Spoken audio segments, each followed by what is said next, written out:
You're watching Kickoff Week, presented by Modelo. Every fall, something beautiful begins again. The colors return bold and proud. The band strikes up. The lights come on. The volume rises. And just like that, it ignites. Goosebumps, baby. Goosebumps. This is why we love college football. This is where stories unfold on 100 yards of open possibility. What a catch! That is absolutely ridiculous. Wow, what a hit! The chance, the chaos, heartbreak, and glory. Don't want to hear no more talking. It's time! This is college football. It's game time, man! And this is just the beginning. Week 1 of the 2025 season is here as we welcome you to College Football Primetime presented by Ram Trucks. This is Kickoff Week presented by Modelo. And from Boulder, Colorado, you're watching the Big 12 on ESPN. Was Colorado a one-hit wonder in 2024? Or are the Coach Prime-led Buffaloes here to stay as a Big 12 title contender? We begin to answer that question tonight here at Folsom Field against a potential dark horse in the ACC, Georgia Tech. And hi, everybody. Dave Pasch alongside Dusty Dvorak. We'll check in with Taylor McGregor here in a minute. Well, Colorado was one of the great turnaround stories in the country last year. They went from one win in Big 12 play, Dusty, to tying for first in the conference last year. But Travis Hunter and Shedeur Sanders, they're both in the NFL. Can the Buffs sustain their success? Georgia Tech, many think could be a surprise team this year in the college football playoff picture. The Yellow Jackets back-to-back winning seasons for the first time in a decade. Well, I love what Brent Key is building at his alma mater. First 2 years, both winning seasons. Now year 3, this is his best team. They're a veteran team, 27 seniors, and their leader, their quarterback, it's his 3rd year as a starter. He's one of the best dual threats in the ACC, and Haynes King. Speaking of dual threats, that's what we're going to see tonight for Colorado. Caden Salter has brought his talents to Boulder from Liberty. He gets the start here tonight to kick off this 2025 season. And one of the major storylines this offseason, Deion Sanders returned to the sideline for Colorado after a major health scare this spring. And with more on that, let's go down to the field and check in with Taylor. Dave, that health scare, Coach Sanders was diagnosed with bladder cancer in April. He told me it was an unexpected offseason, and he has a new perspective coming into this year. When he was diagnosed, he had no previous symptoms of anything that would indicate cancer. He went in for a routine CT scan on April 2nd to monitor the blood clots he had dealt with in his legs previously. It was in that scan that they found the tumor, and they decided to be incredibly aggressive. So by the end of April, he was in his first surgery to determine the next steps. And then on May 9th, he had another surgery to completely remove the bladder and build another one. He spent the summer recovering in Texas. And then on July 28th, his doctor, Dr. Janet Kukrasia, pronounced him cancer-free. He did tell us, though, that this season could look a little bit differently, especially on the sideline. So I am on Colorado's sideline, and behind me, you will see a bathroom that Coach Prime could use in-game if needed, Dave. It is year 3 for Coach Prime, Taylor, and he says they're better than last year's 9-4 team. We will find out starting tonight against Georgia Tech. First ever meeting on the gridiron between these two schools. Kickoff is next.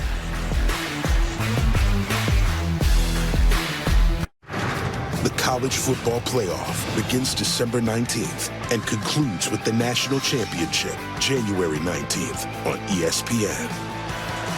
That's this year, but 35 years ago, the college football playoff talk was a pipe dream. In 1990, Colorado and Georgia Tech split the national championship. Georgia Tech was the UPI champ. Colorado was the AP champ. This led to the Bowl Coalition, a lineal descendant of the BCS, and eventually the college football playoff. We are in year 2 of the 12-team college football playoff now. And Colorado tonight honoring the head coach of that 1990 team, the late Bill McCartney. by wearing those standard home uniforms, including the white socks from 35 years ago. Colorado won the toss and deferred. Georgia Tech will get the ball first after a touchback on the 25. Well, there's a lot of excitement around this Georgia Tech program this year. A big reason, Haynes King, one of the toughest quarterbacks in the country. Year 3 as the starter, a true dual threat in this Buster Faulkner offense. And he was so improved last year, 73% completion. The way they run this offense, though, he will tuck it and run with it. A lot of it design, a lot of it calling his own number. He has just continued to grow, and he is laser focused on this season to lead this football team.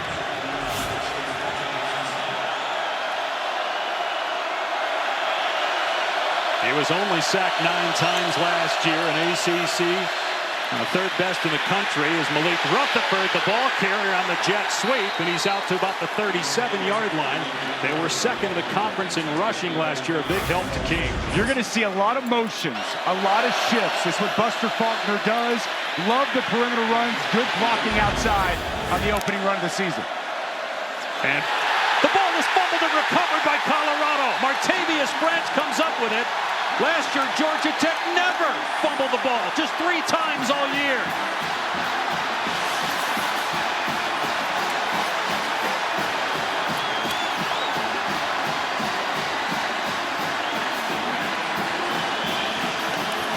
First game for Martavius Branch, a transfer from UTSA, and he comes up with a big play. Well, it's right at the mesh point, the two Hayneses. It's Haynes King, Jamal Haynes. Haynes King's eyes on that outside defensive end. He just gets hung up with Haynes King. Ball's on the ground. Just something you don't typically see. Haynes King with to pull that ball out. He was going to take it as the defensive end collapsed. But as you mentioned, a rare fumble, misplayed football from Haynes King, and exactly what Deion Sanders and this Colorado defense needed to kick this game off. From the 36-yard line of Georgia Tech, Caden Salter, a swing pass out in space to Quentin Gibson, and he steps out of bounds at the 32.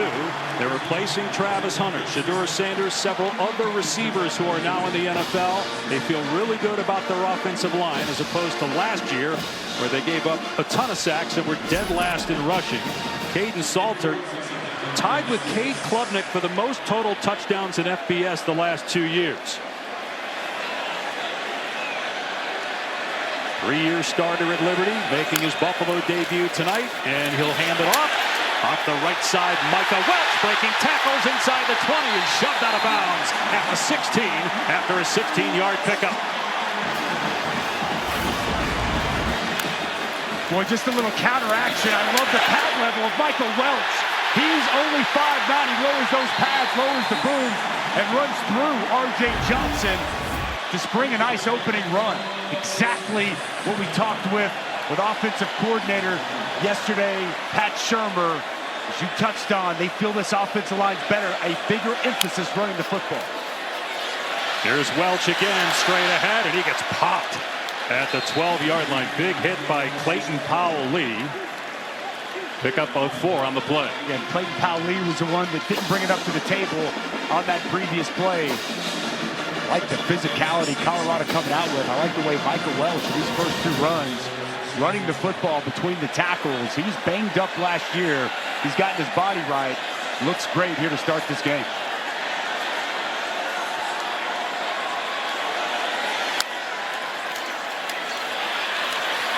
Welch again between the tackles, inside the 10, down to the 8. Well, Deion Sanders, when we met with him yesterday, Coach Prime said, look, I'm old school. I'm about physicality. That's what I want our team to be. We were not physical enough last year, and that's with a 9-win season. So far, good start here in that regard. We want to bring more balance to this football team. A little ball control, run the football. The numbers bear it out. 65 yards a game on the ground.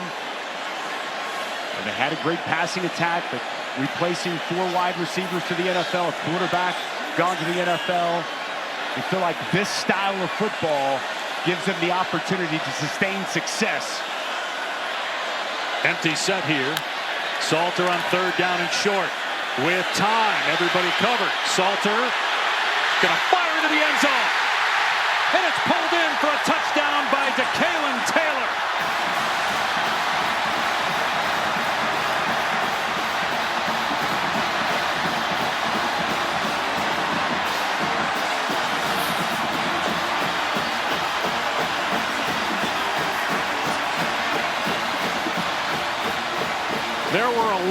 question marks about this Colorado team coming in, and we got a long way to go before we can really even answer those. But they'll take the start. They get a gift with the bad fumble by Georgia Tech inside the Yellow Jacket 40, and they go right down the field and score.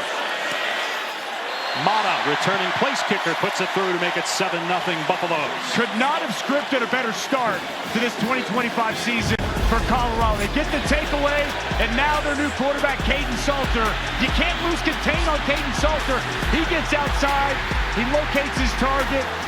Taylor comes open, a strike, and an early touchdown for the Buffaloes.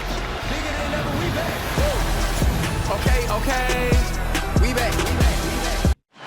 ACC Big 12 game, Georgia Tech, first game west of the Mississippi in 12 years. First time Colorado's played a team from the ACC since 2008. It is 7-0 Buffaloes 3 minutes into the game.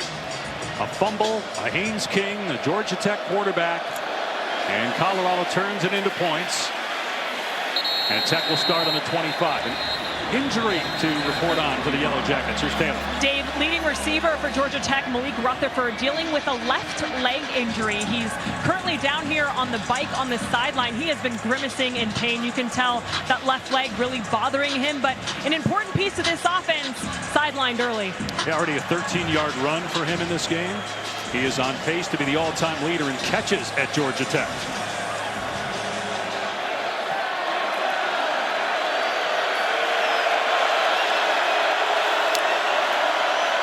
King to throw, in trouble, steps up, and able to slip through an arm tackle and gain of 2 on the play.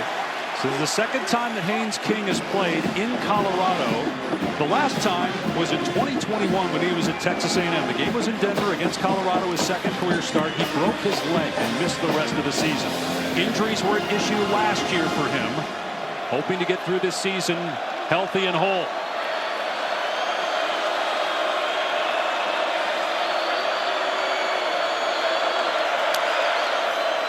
Had a little trouble with the snap, and Haynes off the right side has a first down. Brought down at the 39 by Preston Hodge, but a 12-yard gain. One of many variations of counter you will see tonight. Going to pull backside guard, the tight end, Luke Harpring. A nice job opening up that crease in the burst from Jamal Haynes. What a career he has put together. Came to Georgia Tech as a wide receiver, converted 2 years ago to running back, over 2,000 yards the last 2 years, and his best is yet to come. King from the pocket, throws a strike, and it's a first down into Georgia Tech territory for Isaiah Canyon. A lot of cushion outside. R.J. Johnson playing corner. Good job by Isaiah Canyon. Young, big-bodied, athletic receiver. Nice route and good timing from Haynes King. 3 years at A&M for King, now 3 at Georgia Tech. 24-year-old from Longview, Texas. And the snap is high, the ball's bubbled again, it's punched forward, loose on the ground at the 48-yard line. The Buffaloes say they have it. Waiting for an official signal. There it is. Colorado ball. 3 fumbles last year. 2 tonight for Georgia Tech in less than 5 minutes. Martavius French with his second recovery. This snap just high over the head. An outstretched hand of Haynes King. He went up, tried to get his hand on it. Couldn't corral it. That ball's loose. It's on the ground. And what a start from Martavius French. New team, new season. The benefactor of 2 early takeaways. We're not 5 minutes into the season. Now 2 fumbles for Georgia Tech, and Colorado with good field position can completely take control of this game early. Deion Sanders acknowledged to us yesterday that even though Kaidon Salter has a lot of starts under his belt, this is different. There were some butterflies, some nerves coming into this game. Nothing like a couple of takeaways to take the nerves away. We'll see if they can capitalize again. A little dump off, and this time Taylor, who caught the touchdown pass on the first drive, puts it on the deck. Incompletion. Well, Taylor clearly loved the way he catches the football. Pat Shermer mentioned that yesterday. That was 20 personnel, 2 backs in the backfield on that set. Last year, Colorado was primarily a 10 offense. 1 back, 4 receivers with the talent. Now you see here 85. Zach Atkins in the game. They're going to utilize more tight ends, more running backs, a different look and feel of this Colorado offense this season.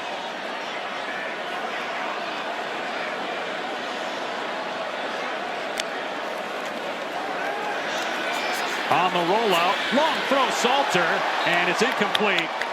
Traylon Miller went to the ground, almost secured it, but when he hit the chalk marks, it came out. Miller played well as a true freshman last year with 32 catches. They love what he brings to the table as he goes to the ground, just unable to secure this football. Pass low and away where only Miller could make a play. That's a catchable football when you'd like to see him try to come up with. So now it's 3rd and 10. Colorado in danger of punting it right back to Georgia Tech after the takeaway.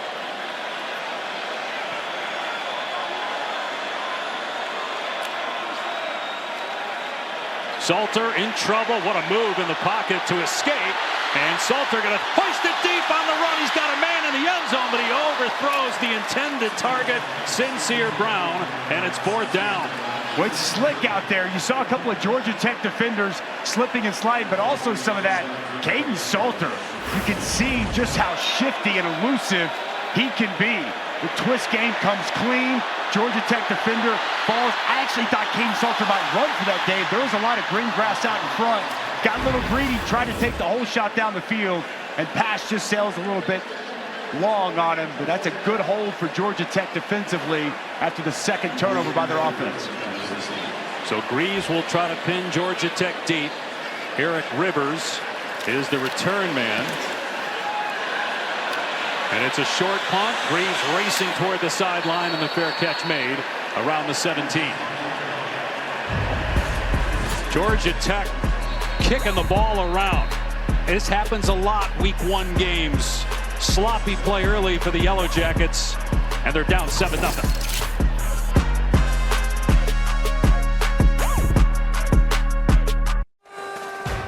ESPN College Football Primetime is presented by RAM, official sponsor of the College Football Playoff, and in part by Modelo, the mark of a fighter. The Pearl Street Stampede has been the kickoff celebration prior to Colorado games for nearly 20 years. It does feel a lot different, though, with that man at the helm. There is a different vibe here in Boulder with Deion Sanders as the head coach of the Colorado Buffaloes. And you could just feel it being in the facility yesterday and being around town the last couple days. There was great energy and positivity surrounding this program. Despite all the losses, a lot of confidence, locally anyway, in this team. And a quarterback draw, Haynes King up the middle to the 24 for 7 yards, just trying to settle down that offense and get a chunk run on 1st down. And I think that's what Brent Key's telling his entire offense, and this is what pays dividends to have a veteran quarterback. Take a deep breath. Okay, we've gotten a little bit of the nerves out of the way, the shakes, 2 fumbles now beside us. Let's take a deep breath. Let's put together a good drive. King keeps it and picks up the 1st down out to the 34. He has the most rushing touchdowns by a quarterback the last 2 years with 21, so he's an excellent athlete. 11 last year. Love when he gets on the perimeter. You're going to see him work out, and he's really going to keep 50. This linebacker does a really nice job with Reginald Hughes. When he gets right there and he pump fakes outside, he freezes that linebacker, and he knows he can put his foot in the ground and get inside. Nice job by Haynes King. They run another jet sweep. Bailey Stockton to the perimeter. He gets clocked out of play by Tion Parks and Reggie Hughes. But Georgia Tech able to run the football well here and get another 1st down. Counter action one way, misdirection, jet sweep out the other side. 2nd time now we've seen Georgia Tech with that motion able to get to the perimeter. It is a challenge to deal with this Buster Faulkner run game. So many pulling offensive linemen's tight ends, the motions, the misdirections. Have to play responsibility football if you're playing this offense. Ninth run play, and it's the quarterback again. King this time gets leveled at the 49-yard line by DJ McKinney, preseason first-team All-Big 12 corner. Haynes King moving around a little slowly after that hit. After that hit, you're exactly right. He got up slow and looks like he's still trying to shake a little bit something off there. Last year was a shoulder problem that cost him 2 full games and parts of 3 others. We already talked about the leg injury in 2021. Haynes trying to get the edge, stiff arming, and close to a first down as he's pushed out at the 46. It's a first down for Georgia Tech. Jamal Haynes just 185, 190 pounds, but he plays with the burst you've seen and also some strength, tough to tackle in the open field and between the tackles. This piece of running, just getting to the edge and picking up enough to move the chains.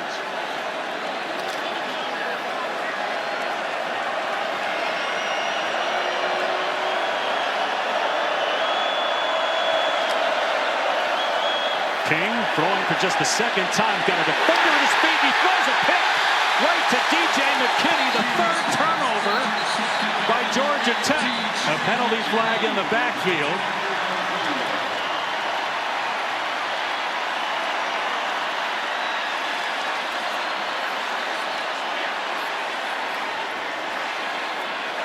Holding, number 58, offense, penalty is declined, first down, Colorado. 3 giveaways in 8 minutes by Georgia Tech. Well, I mentioned the pulling guards. Quincy Wiggins is going to do a really nice job getting vertical and getting in the backfield. Quincy Wiggins right here. He's just going to get vertical. He's going to apply this pressure on Haynes King. Haynes King under duress. He's got bodies at his legs. An errant throw that he makes to try to hit Bailey Stockton over the middle. Bailey Stockton put his hands up for contact. There was a little contact going across, but that was more of a panic throw than anything with the pressure coming. And one of the best corners in the Big 12, DJ McKinney, the 3rd takeaway in this first quarter for Colorado. You talk about the panic throws. He didn't do that last year. 2 years ago, 16 picks. Only 2 last year. But a big mistake there. Colorado takes over. And Salter's pass pulled in on the edge by Miller, but he's dumped immediately at the 31 for a loss of 3 on the play by Amari Harvey. But Harvey does an excellent job working underneath the outside receiver to create that negative play.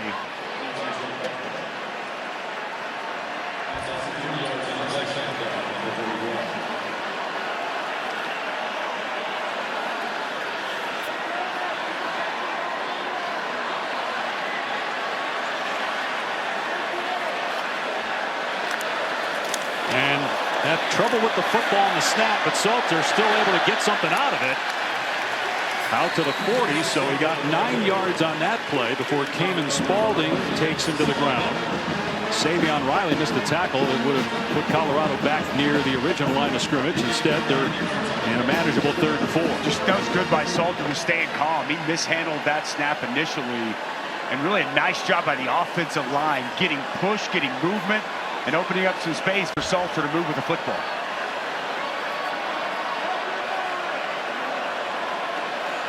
To get Salter on the edge, a run-pass option here. Instead, from the pocket, Salter throws, and a catch is made. But what a great hit. Welch made the catch, and Spalding, who the Georgia Tech coaches love, they say he's lightning in a bottle. He got the stick, and it's 4th down. I think you punted. I know it's very in vogue. We see a lot of coaches going for it, 4th and short, but your side of the field, and quickly, Coach Sanders makes the decision, and he trots the punt unit out of the field. Especially when Georgia Tech's giving you the ball 3 times. You can flip the field here, if nothing else, and maybe force another turnover if you can pin the Yellow Jackets inside the 10.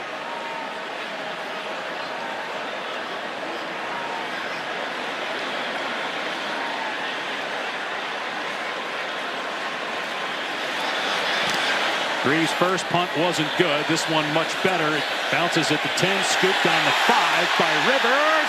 Grabbed by the 1-yard line. And they're going to mark him down at about the 3. Isaiah Hart's, the gunner, got back there quickly and wrapped up Eric Rivers wearing on that slip-on jersey. And so Georgia Tech will be pinned inside its 5 after an excellent defensive play by Spalding to keep the Buffaloes from getting a first down. Spalding with the big hit to force the punt, and it's Rivers trying to make a play, but nowhere to go. Great coverage by the Buffaloes.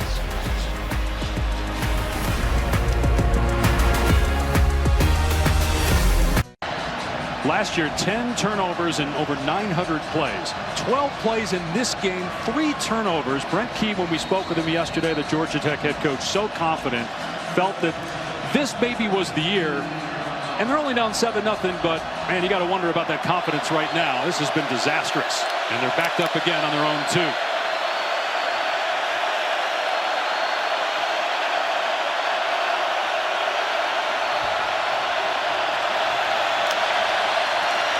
King to throw from the end zone and taking a shot downfield. It's off target, but flags fly. Isaiah Canyon, the intended receiver, with Tion Parks in coverage. We asked Buster Faulkner, the offensive coordinator, yesterday about shot plays. He said there should be one in there early, and we just saw it from the end zone.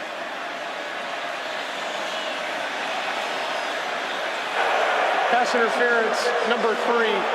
Defense, 15-yard penalty, first down. Well, Tion Parks is not in bad position, but he gets a fistful of jersey, makes this a very easy call for the official. He's grabbing, he's pulling, he's tugging. An easy flag there drawn by Isaiah Canyon. Canyon did have the face mask of Parks, but it looked like that was after Parks was grabbing and pulling at the arm and then the jersey. So they give it some breathing room out to the 17-yard line. And here's the backup tailback, Malachi Hosley, who was the Ivy League Player of the Year last year at Penn, and he gets just 2 yards on the play, brought down by Keaton Wade. It's a really good play by Keaton Wade. He worked off 2 blocks, got inside, made that play for a very minimal gain. He was banged up for the first half of the season, came on really strong the last 5 games of the year, and they think Keaton Wade can be a staple off the edge for this Buffaloes defense. King on 2nd and 8, pressure up the middle. King a jump pass, and he completes it for a first down to Stockton out to the 30-yard line. Boy, what a dangerous play by Haynes King, but he made it happen nonetheless for 11 yards. Robert Livingston going to dial it up, and it comes scot-free, but a great job. Haynes King just going to slide to his left. He's still got players in his face and all around him. What a find of Bailey Stockton. Great poise there under duress by the 5th-year senior Haynes King. He was a little slow to get up again. He's taken a couple of shots here in the first quarter.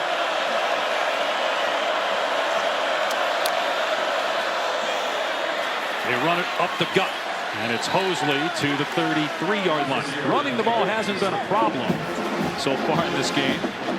They've got more than 55 rushing yards here early on. It's just they keep coughing the ball up when they start to get a drive going. Just crazy. Showed you the stat that 903 plays a year ago, 10 turnovers. And here prior to this drive, just 12 plays and already 3 in a disastrous start for this offense. They're going to hand it off to Rivers on the jet sweep. They've run that play 3 times, and Rivers is dangerous. Maybe a touchdown-saving tackle there at the 42-yard line by Stoutmeyer. Rivers picks up 27 on the play. The perimeter blocking has been so good. Multiple tight ends outside. And Jamal Haynes, just watch these guys go to work here. Hat on a hat, in a crease right there for the speed for Eric Rivers to hit it downhill.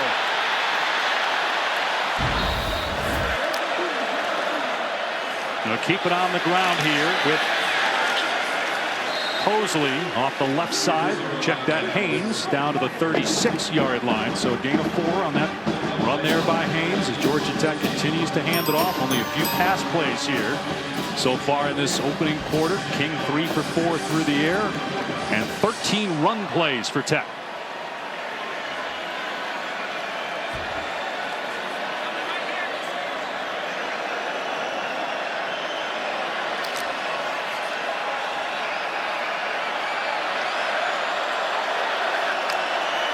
King will throw on second down over the middle. And the catch made by Stockton again, wrapped up close to the line to gain. Appears to be short by about a half yard. Playbook wide open here on 3rd and short.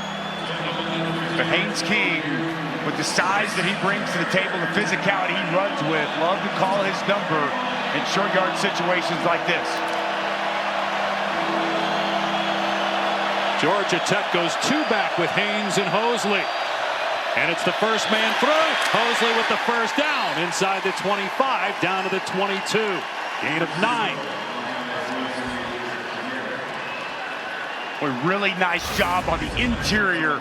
Watch right here. This left guard does a great job getting the block. It's Harrison Moore. Just kick out right there on that 3 technique. Open up that hole. And the quick hitter works perfectly to move the sticks. But can they finish a drive? They have not been able to do that yet. 137 yards of offense, but no points.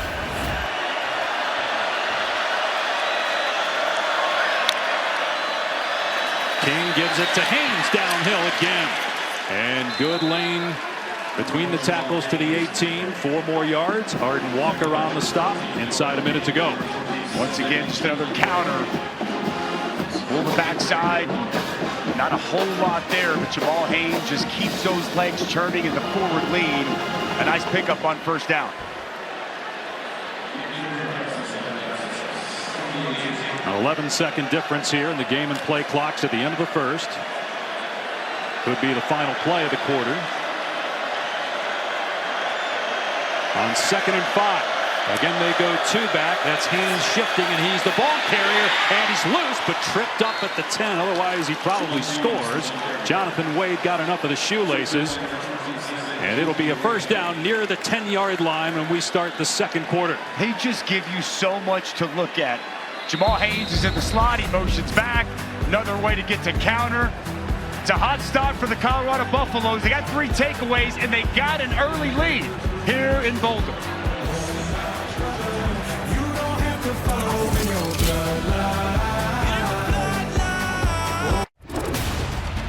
Well, Georgia Tech under Jeff Collins, it was a major struggle with just 10 wins.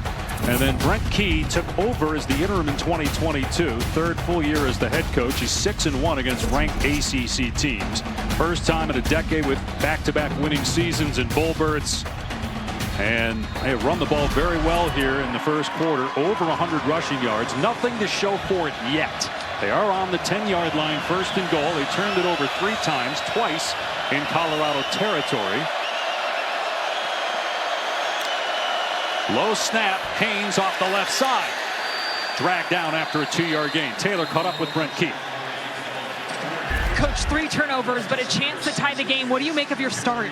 Well, you just said it. We had 3 turnovers. I mean, golly, we had a ball exchange issue, had a snap issue, and then we throw an interception right there. And, you know, we're moving the ball, all right, but we can't turn the ball over. That's not characteristic of us. All right, we can't do it. It's got to stop. And, you know, we got to fix those things. The defense made a good play on the over there to stop him with a yard short. But, you know, beating ourselves, and we got to correct those things. But you see we're moving the ball. Hopefully it continues now. Thank you. Dave? Penalty flags are down. Looked like there was a hold on Georgia Tech as Haynes King had to sprint out of the pocket, being chased by French, who's already got 2 fumble recoveries in this first half. Holding, number 72. Offense, 10-yard penalty. Still 2nd down. And Malachi Carney, transfer from South Alabama on your right side. Going to get a piece of Arden Walker working off the edge. Going to come late. He's going to get the grab. Draw the flag. He takes another shot. You touched on it, Dave. Latavius French puts him down at the end of that play, and Haynes King got up slow once again from the turf. 2nd and goal on the 18 after the penalty. King to the air. with time. Pass is deflected and almost picked off. It hit the ground before Hughes had it pop into his hands. Jaheim Otis, the Alabama transfer, got a hand up. 3rd down and goal. Well, Jaheim Otis is big, man. He's 6'5", he's 330. Watch him just walk back this offensive lineman. He plays this perfectly. Almost 2 gaps in on the guard, Harrison Moore. And then right times it perfectly, gets that hands up, and gets the pass deflection.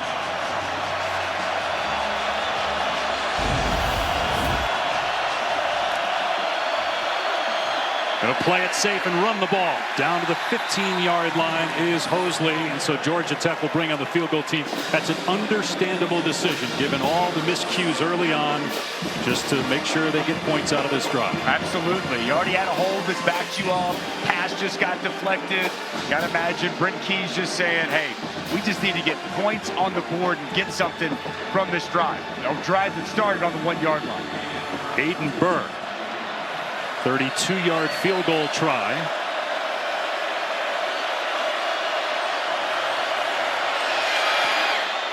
And finally, Georgia Tech on the board.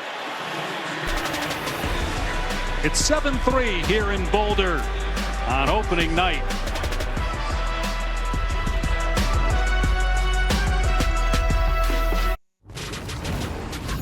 Zubin Mehenti here in the studio. Jackson Arnold, you may know, transfer from Oklahoma to Auburn. First game with the Tigers. Off to a quick start here at McLean Stadium in Waco in a critical 3rd year for Hugh Freeze. 7-3 Tigers, 14 games going. All your highlights at the half. Dave. Day 2, Zubin, of just a phenomenal weekend. It started last night. A couple of excellent games, including Cincinnati, Nebraska. It'll finish Monday night with North Carolina TCU on ESPN. Bill Belichick's debut in college football. Dave Pasch, Dusty Dvorak, Taylor McGregor, Matt Austin, our rules expert, with us. 7-3. Colorado leads early in the 2nd quarter. 3 takeaways for the Buffalo defense. After the touchback, Colorado will start on the 25. Caden Salter making his Buffalo debut. He led Liberty to a 13-0 regular season and a Fiesta Bowl berth back in 2023, the first New Year's Six bowl game in Conference USA history. He was responsible for 77 touchdowns while at Liberty. And over the last 2 years, 66, which ties Cade Klubnik for the most in college football. And so far, Salter is 4 for 7 passing for 12 yards, 1 run for 9 yards. He's a dynamic runner, but Pat Shurmur praised for his throwing ability as well. We've seen Pat Shurmur put the ball in his hand to throw the football down the field. I'd love to see him utilize him more as a runner throughout the course of this ball game.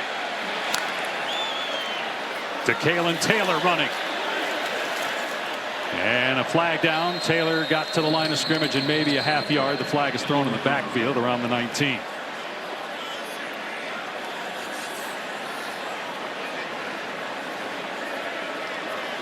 Holding, number 85. Offense, 10-yard penalty. Still 1st down. On the tight end, Zach Atkins. Here's Taylor. Before the game, Deion Sanders told me, thank goodness they're playing on their brand new turf field that was installed this offseason. He said if it was still the regular grass, it would have been slippery all game. But this turf, instead of the usual rubber pallets, actually has this wood filled in between the grass, so it better handles the moisture. And so the plan and the hope is that it's not as slippery as grass would have been, Dave. Oh, it was pouring down right to Taylor an hour before the game. Salter looking for some running room, and he's brought down for another negative play at the 14, loss of 1. Well, that is an outstanding play by the freshman making his first start. That's Andre Fuller Jr. And we just found out before the game that he was going to start tonight. Had a really good camp, had an excellent week of practice, and a nice job keeping contained and helping create that negative play. Not only did we find out before the game he was going to start, they didn't even tell us about who he was yesterday. We didn't even hear his name until we were told to add him to our depth chart right before kickoff. 2nd down and 21 on the Colorado 14. And the Buffaloes keep it on the ground. And a burst. Simeon Price up to the 29. Another penalty marker is thrown, though. And Colorado starting to march backwards. That could negate a 15-yard pickup.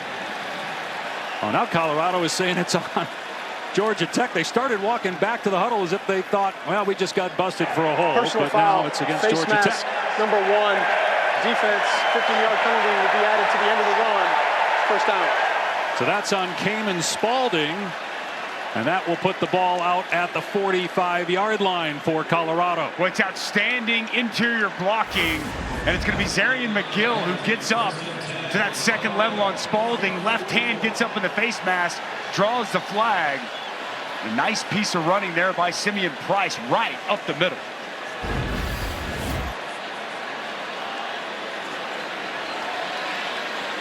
You rarely see that call in terms of a face mask.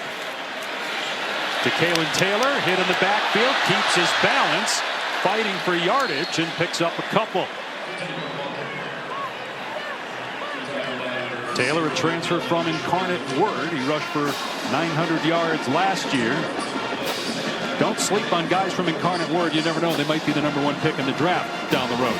Cam Ward, former Incarnate Word alum, put together a phenomenal season last year. Be intrigued to see what he does this year at Tennessee. And the new quarterback in Miami, Carson Beck, Miami Notre Dame, Sunday night, ABC. Price met in the hole and dropped. Got maybe 2. Jai Gilmore with the hit. Third down. Well, Jai Gilmore shot out of a cannon from the safety position, flying downhill to meet Price just past the line of scrimmage. The tune change here for Georgia Tech up front. They were really poor getting pressure on the quarterback a year ago. Just 18 sacks. New defensive coordinator Blake Gideon said that is a big point of emphasis to create more pressure, create more negative plays. Got them stacked at the line of scrimmage here on third down. Meanwhile, Colorado gave up the 6th most sacks last year. Salter trying to set up a screen, in trouble, and Salter throws it away at the last second before he's dragged down. Got outside the pocket, got it through the neutral zone, so it's no grounding. Jordan Vandenberg also almost had a sack for Georgia Tech. Melvin Jordan IV, he's going to come pretty much scot-free right up the A-gap, and then good pressure off the edge as well. Nice job rushing in tandem.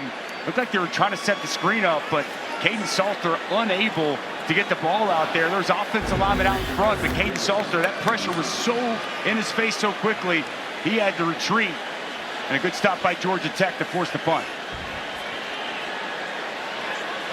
Eric Rivers is the deep man again for Georgia Tech. He was wearing number 43 earlier. That's because there were 2 guys that wear number 3 normally, so he was wearing the flip jersey. Now he's back to number 3, the only number 3 out there for Tech.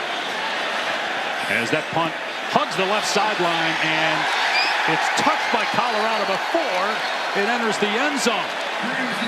Boy, Isaiah Harge has made some great plays as the gunner for Colorado. Now they're saying the ball crossed the plane, so it's a touchback. And it's going to come out to the 20. Colorado still celebrating. I don't think they heard the official rule touchback. The fans just saw it on the Jumbotron. All it has to do is cross the plane in the air, and it's a touchback, and it appears that that was the case.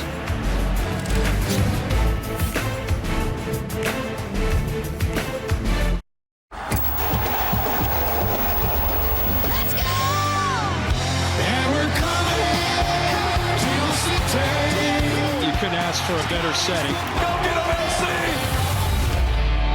When you think college football in general and college game day specifically, you think about Lee Corso. It's his final show tomorrow ahead of Ohio State and Texas. And it was 2 years ago before Colorado played Colorado State. He put on the Buffalo in his 400th headgear selection with the Rock in the house. First time he did it was back in 1996. Pretty good record for Coach. The GOAT. Unbelievable what he's meant to college football. Haynes King, little dump off, and the ball's on the ground. It was not secured. It's an incomplete pass. Jamal Haynes never had control. It's a rare miss right there between those two. Got Jamal Haynes wide open out in the flats with a blocker out in front, and that pass just a little behind him, but still a pass you expect Jamal Haynes to come up with.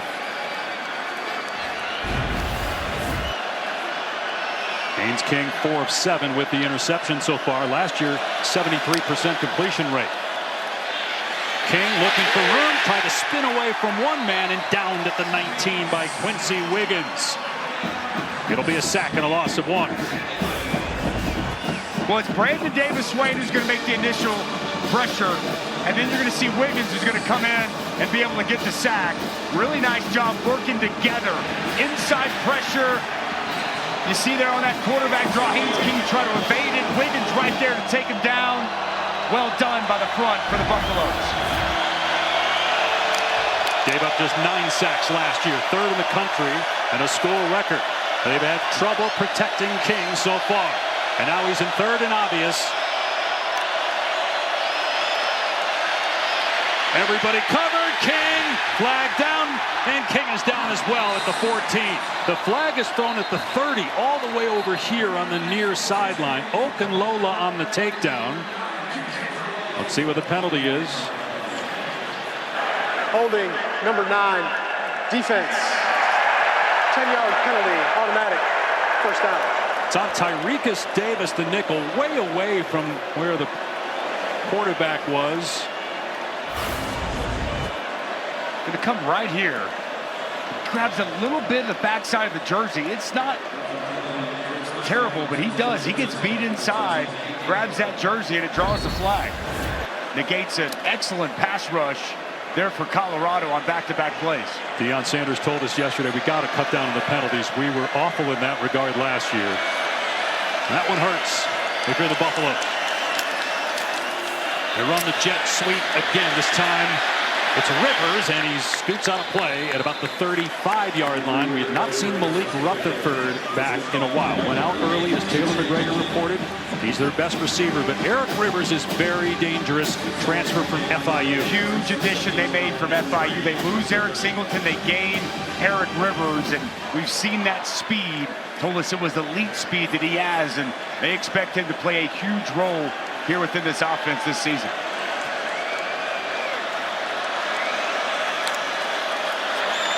King gets hit, delivers the pass, and it's a first down and more for Stockton. Out of play inside the Colorado 45. There was pressure from French, and boy, King did well to get rid of that ball quickly. But Bailey Stockton has been the go-to guy here in this first half for Georgia Tech outside, and just poorly played by DJ McKinney, who's typically so good. Doesn't leverage the football, gets caught inside, allows Stockton to get to the perimeter, and a huge pickup to move the sticks for the Yellow Jackets. 4 catches, 48 yards for Stockton. 33 of those after the catch. Penalty marker down. Movement by Georgia Tech.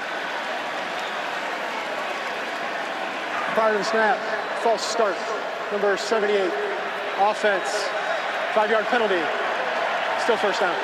Each team has been penalized 3 times now. The all-new ESPN app is the best way to watch sports. All of ESPN, all in one place. Live games, live stats. Plus, you can track your fantasy teams and personalize with your favorite leagues, teams, and players. Will be such a key to have on a day like tomorrow, Dave Pasch, with all the great games all across our networks. You get it all right there, the ESPN app. And all starting in Columbus with College Game Day. Swinging it out to Hosley. He's got room inside the 40, inside the 30, and Hosley all the way to the 22. They're starting to wear Colorado out on the perimeter with some short passing and a gain of 25 mostly on the run. Just a flare screen outside. He's got blockers out in front. Good perimeter blocking once again. I feel like I've been a broken record saying that here today, but Malachi Hosley was outstanding at Penn. Was an All-American there at the FCS level and making an impact here in this first half, both running it and catching it. And they have over 200 yards as a team now of offense here in the first half. Out of an empty set, King, another quick pass to the edge. And an excellent open field tackle that time by Sean Myers on Zion Taylor, who caught the ball at the line of scrimmage. It's an area that they thought they really upgraded this Colorado defense. Talking with the defensive coordinator, Robert Livingston, loves the athleticism of these linebackers. A nice play on the perimeter by Sean Myers. Year 2 for Livingston, longtime assistant coach with the Cincinnati Bengals.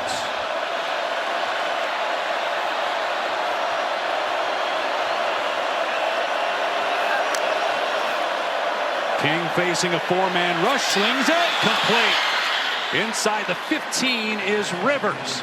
First down at the 13. I love this route. Just work a little curl scheme, back to the football, and good strong hands on the pass delivered from Haynes King. Pockets clean, steps into that throw. And a nice connection from Haynes King and his new target. Seems like King has really settled into the game now. He's completed his last 4 passes since the interception. First down at the 12. Stockton, the ball carrier, and down to about the 7-yard line.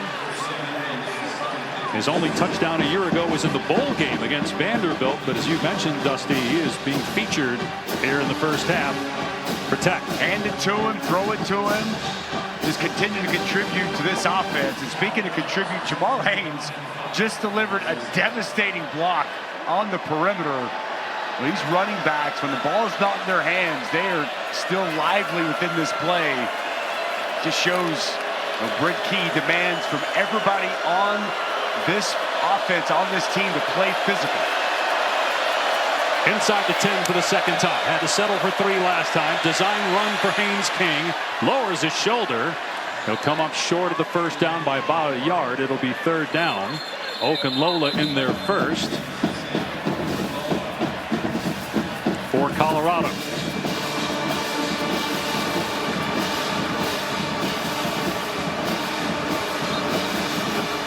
Brandon Davis-Swain, true freshman starting defensive tackle, just had his helmet pop off, so he's got to come out for a play. Well, third down and 2 at the 4-yard line.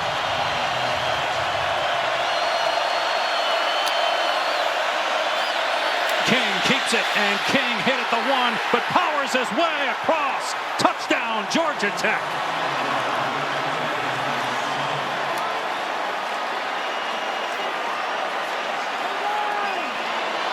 More rushing touchdowns than any quarterback in FBS the last 2 seasons. Well, here's Hosley. He's going to get a key block out in front. Fake it to him, and Haynes King just going to follow him. Gets just enough of that linebacker coming down. Haynes King lowers the shoulder, gets in the end zone for the first Georgia Tech touchdown of the season. So despite being -3 in the turnover ratio, they lead the game 10-7 after the extra point by Aiden Burr. 4:33 to go in the first half. Well, this is exactly what this offense is about. Physicality and a veteran quarterback. Haynes King finds the end zone for the first time tonight.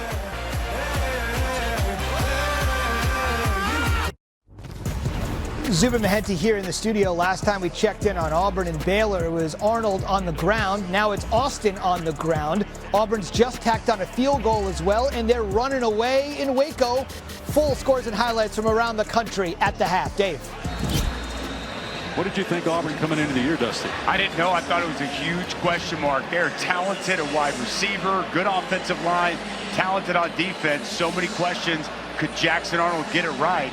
An impressive start for them against a good Baylor team there in Waco. Georgia Tech leading for the first time. Another touchback. Colorado will start on the 25. Our Labor Day weekend on ABC and ESPN rolls on tomorrow. It starts at noon Eastern in Atlanta. Syracuse and Tennessee, Alabama, Florida State to follow, and then Saturday Night Football, LSU at Clemson. 2 games on Sunday, 1 on ESPN, South Carolina, Virginia Tech, ABC, Notre Dame, Miami, and then Bill Belichick's debut Monday night. LSU Clemson. Here's my question. LSU, rebuilt offensive line. Can they block the front of Clemson? They got Peter Woods, who's going to be a first-round pick. They got TJ Parker, one of the best pass rushers in the country. What can LSU's offensive line do against that front? It's going to be a huge factor and key in tomorrow night's matchup. Clemson coming off a college football playoff appearance. Its quarterback, Cade Klubnik, returns. Colorado going back to the ground game with the quarterback Salter keeping.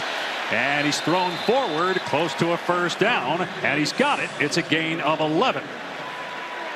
Since the first drive, only 32 yards of offense and no passing yards. Just 2 completions, 1 for +3, 1 for -3 for Caden Salter. Well, I love the first down play call to start this drive. Get Caden Salter on the perimeter. Get Zach Atkins, the big tight end out in front blocking. Good play call and nice execution to get a first down. Salter on the move, will keep again, and this time gets drilled by Omar Daniels, the free safety, after a pickup of 3. Blake Gideon, first time ever calling plays. He comes over from Texas, well-respected, highly regarded, young, talented coach, and he really had to work with this secondary, and one thing he wanted to work on was tackling and leverage tackling. Nice job there on first down with the tackle coming from the back end. And Gideon is Tech's 4th defensive coordinator in the last 4 years. Salter to throw. Throws to the flat, and what a terrific play, but keeping his balance was Price. Or no, he did go down after Daniels made the hit in the backfield for a loss of about 4. Well, you can see Omar Daniels, he reads this and he plays it so well. He's going to start to creep down as that motion comes, sifts through, works right before Zach Atkins can get out in front. A nice job, catch tackle, but from the safety, Omar Daniels. Back-to-back plays for the 5th-year senior. Without a player like Travis Hunter or the experience of Shedeur Sanders, even though Caden Salter's experience, it's his first start in this environment. Tough to put a quarterback in 3rd and 10. He throws it deep, and he's got a receiver, and it's pulled in inside the 30-yard line by Omarion Miller. What a throw downfield by Caden Salter. I guess it wasn't too much pressure in that situation. A dart 40 yards downfield. Well, he's got time. He steps into the pass, and the safety doesn't get over the top, and a dime delivered. Good concentration on the sidelines, and adjustment from Omarion Miller. Huge 3rd down conversion, and a confidence-building throw for Caden Salter. Yeah, he needed that with the way things have been going for the offense. And now movement on the right side of the line by Kareem Harden. 55, offense, 5-yard penalty, still first down. For 20 years, Allstate has celebrated every field goal and extra point made at participating universities by donating to the university's athletic scholarship fund, supporting all student athletes. Thank you, Allstate. Closing in on the 2-minute timeout. Colorado may just take it down here. Each team with all of its timeouts remaining. They will snap it at 2:02, and Salter waiting for some blockers. Actually looked like if he would have cut it upfield initially, he might have had some room. Maybe a little too patient that time. Only got 1 yard. 1:54 to go. We've hit the 2-minute timeout.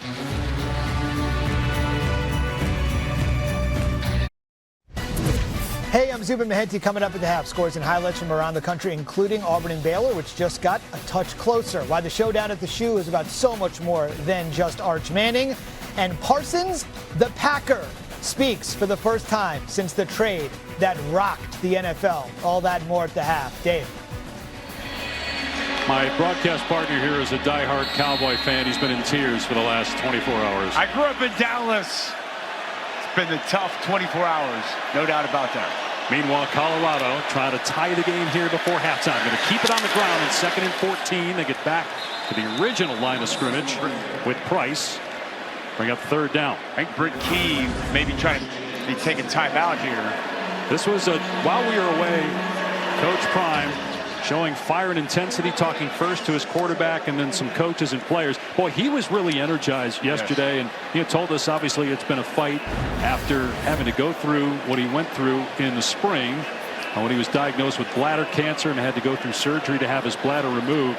Said at times he doesn't have great energy, but he was pretty fired up when we talked to him yesterday. He was fired up, and he's fired up about the future of this program, and he doesn't think they're taking any step back whatsoever. And it was great to talk with him. His spirits were high, his energy was up, and still bringing the juice down there on the field here tonight. So Brent Key called the timeout after that 2nd down. He wants his defense to get a stop, and he wants to put the ball in his veteran quarterback Haynes King's hands. So now 3rd and 10. Be interesting to see here what Pat Shurmur does. And would you keep it on the ground here and play it safe? No, I'm trying to move the sticks and get closer. I mean, you're right now at a 42-yard field goal. I'm trying to get a first down.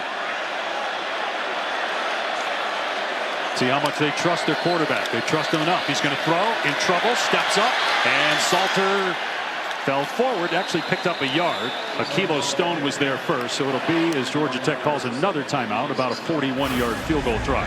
They brought pressure once again, and it's going to come clean. They get home, and Caden Salter does a nice job avoiding the initial pressure.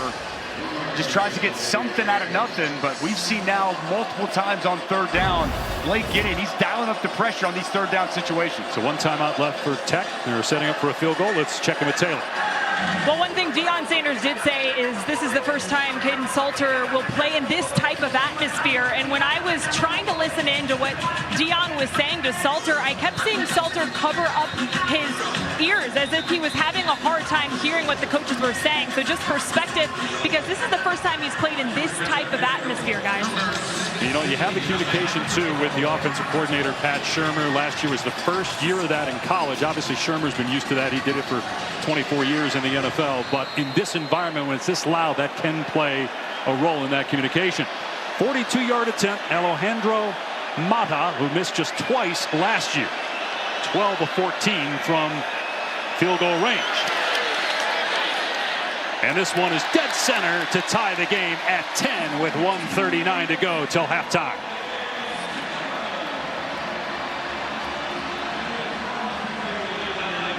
Incredible opening weekend of college football on ESPN and ABC. We will wrap it up Labor Day with Bill Belichick and North Carolina taking on TCU at 8 Eastern time. It's also available streaming on the all-new ESPN app. We've talked a lot about Bill Belichick being in college football, but how good is North Carolina going to be? That's a lot of questions to be answered. They brought in Gio Lopez from South Alabama. They're going to lean on him to run this offense. But they have a ton of new faces. There hasn't been a lot of noise or news coming out of North Carolina camp, as would be expected from Bill Belichick. But Bill Belichick's in college football, Dave Pasch. First time since how crazy is that? First time since he played 50 years ago. It's awesome. Absolutely awesome. Be a great matchup. Sonny Dykes, TCU. They've got a veteran team, a veteran quarterback. A lot of these Big 12 teams do this season. It's going to be a great way to put an exclamation point on just an incredible opening week one weekend of college football. Buck Buchanan will hammer it deep again. So Georgia Tech, one timeout left. We are inside 2 minutes, so the clock will stop on first downs to reset the chains. Well, last drive, they got a huge penalty, too. There's an offensive holding, but then a nice perimeter throw. Get the ball out there on the perimeter to Bailey Stockton. Another perimeter throw. The perimeter blocking has been so good. This time, push it down the field to Eric Rivers, the new toy that they brought in, and call your own number. And Haynes King at his best when he's running between the tackles. He lowers the shoulder and gets into the end zone. Now let's see him work here in a 2-minute drill. 1:39 and one timeout to go. Haynes running on first down, goes high up in the air and down at the 30-yard line. Got tangled up with Bailey Stockton, a receiver trying to block out there on the perimeter. So a gain of about 5 and the clock is moving.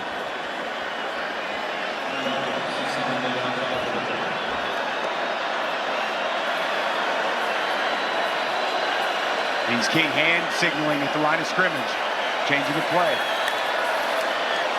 Gonna run Haynes again. First down and more. So the clock will stop momentarily. They'll get the chain set and run it on the ready for play from the 38-yard line. Back-to-back runs here. They use those timeouts to get the football back, but yet to see Haynes King put the ball in the air. He's completed his last 4 passes, through an interception, also 2 lost fumbles for Georgia Tech. Yet the game is tied in the final minute of the second quarter. King gets hit from the pocket and hoists it out of bounds. Boy, Colorado has been getting shots on the quarterback. Davis Swain was back there for the Buffaloes along with Walker. Well, Davis Swain has been really good. He's just going to walk Harrison Moore to the quarterback and do a nice job getting off the block, will arm over. For a Georgia Tech offensive line that did not allow pressure a season ago, they've got some new pieces working in, but hats off to this Colorado front. They've done a nice job here in the first half. And that's 8 or 9 hits now on Haynes King so far in this game. 49 seconds left. Still the one timeout. 2nd and 10. keep it on the ground. Haynes cuts it back, being chased, and goes out of bounds. He got pushed late. No flag. Stoutmeyer chased him out. So the clock stopped now with 42 seconds left, and that could benefit Colorado perhaps. Well, that's really good defense. Anquan Barnes Jr., the nose tackle, he set that point. He forced Jamal Haynes to cut it back, and good pursuit to the football from that Buffalo's back in. And they protect Haynes King here. We've seen a lot of success from this front for Colorado. Right, they haven't needed to bring pressure. Do they try something here, though, and dial it up? I think they're just going to bring 4 and get home with it. That's what they'll do. King on 3rd down. Steps up to run, makes a man miss, and picks up a 1st down and more. Inside the 40. And runs to the sideline at the 34-yard line with 34 seconds to go. Well, this is so well timed and so well called. This is a design draw, late draw. He fakes the throw out to the flats. Offensive line doing work, sticking with their blocks. And then Haynes King with good vision finds a crease and a huge pickup on that 3rd down. Still the 1 timeout. Their kicker, Aiden Burr, made a 51-yard field goal last year. So they're in his range right now. Rivers up top. King across the middle. Big hit.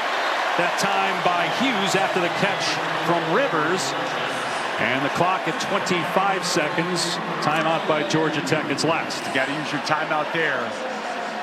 Boy, good catch tackle there from Colorado.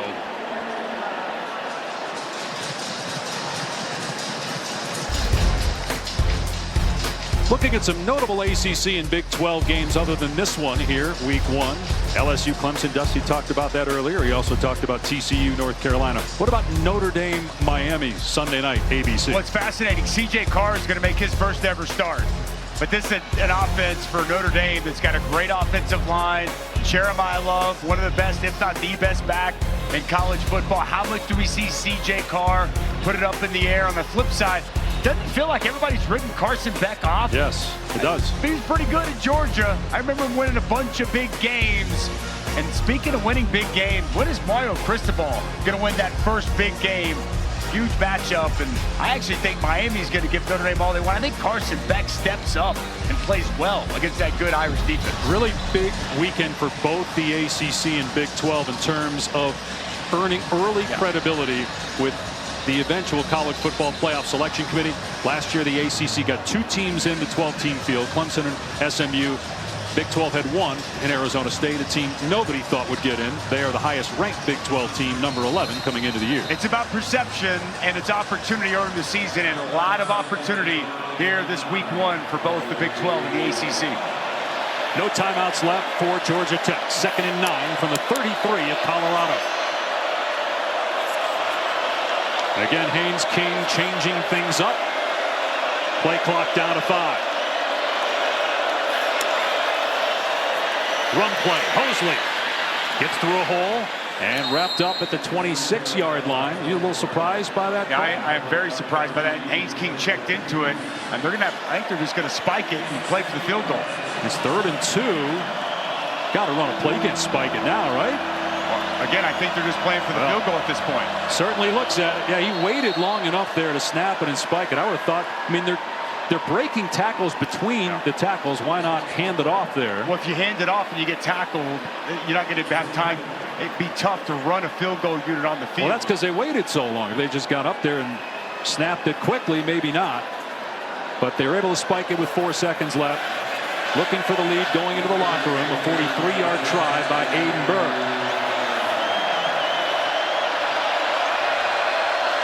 1 for 1 so far. Made a 32-yarder. And this one's good.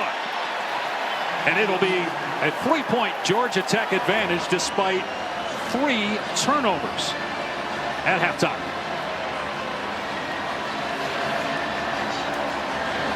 You got to feel great if you're Brent Key. The way this game started, your first 3 possessions of the season all result in turnovers, yet you find a way to weather the storm and take a halftime lead here as you go in. Colorado will get the ball to start the second half. And with Coach Prime, here's Taylor. Thanks, Dave. Coach, we've seen you have conversations with your quarterback, Caden Salter, on the sideline. What are you telling him? Communication. It's like somebody's talking to him, and he wants He wants clarity on everything. He's playing good. It's a solid game. We just got to be more productive offensively. We started off game going right down the darn field. Then we had some hiccups. Defensively, I think is a couple bad plays on third down, and that's why they're up right now. Thank you, Coach. Dave? 13-10 the score, Taylor. Georgia Tech in front. And on the other side of the break, it's the halftime report with Zubin Mehenti, Joey Galloway, and E.J. Manuel.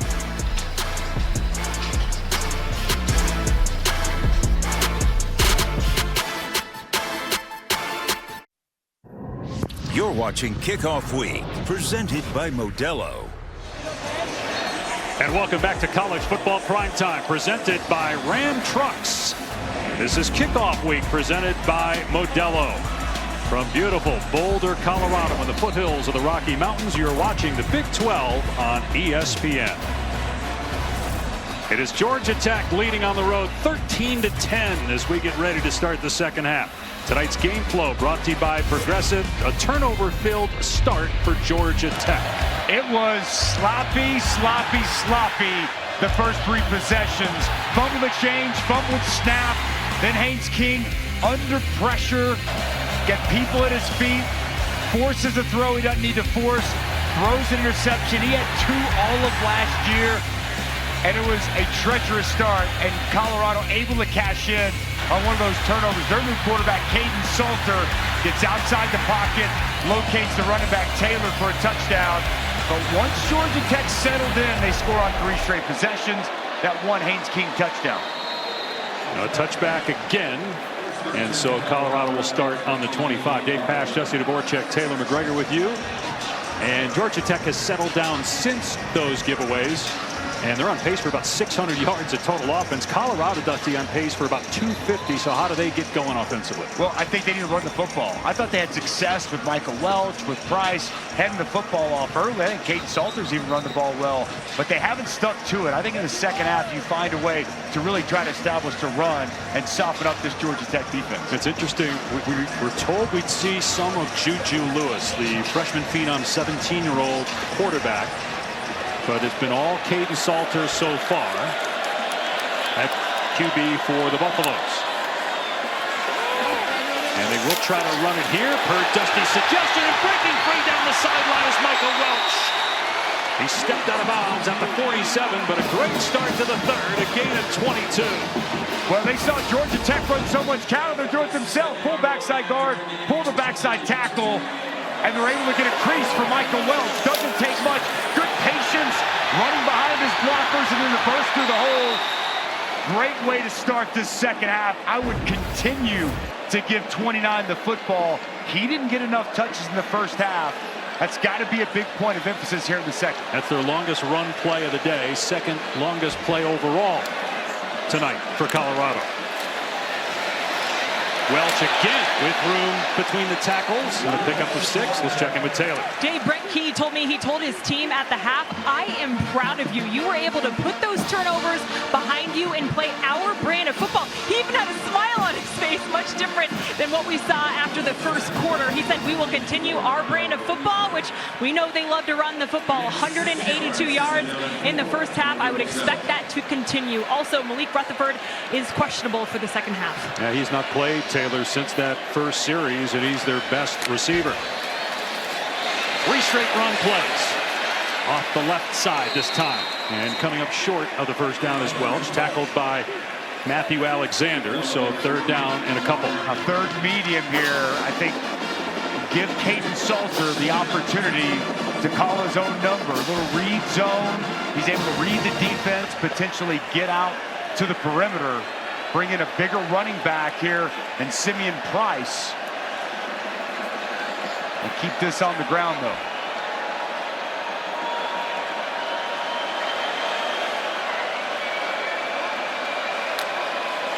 Salter on the rollout, looking towards the sideline, and throws incomplete in traffic. Pressure from Kyle Eifert. First time we've called his name, but he's a very good linebacker for Georgia Tech. We'll see if Colorado keeps the offense on the field for fourth down. They will. And Eifert gives a big shot here at the end of this play. The leader of this defense comes barreling down. And I like this decision to start the second half. I didn't like the decision of that third down call. This offensive line of Colorado, when they get the opportunity, when they've given the opportunity on runs, they're getting movement up front. They've added size. They've added a lot of new pieces. Trust that offensive line.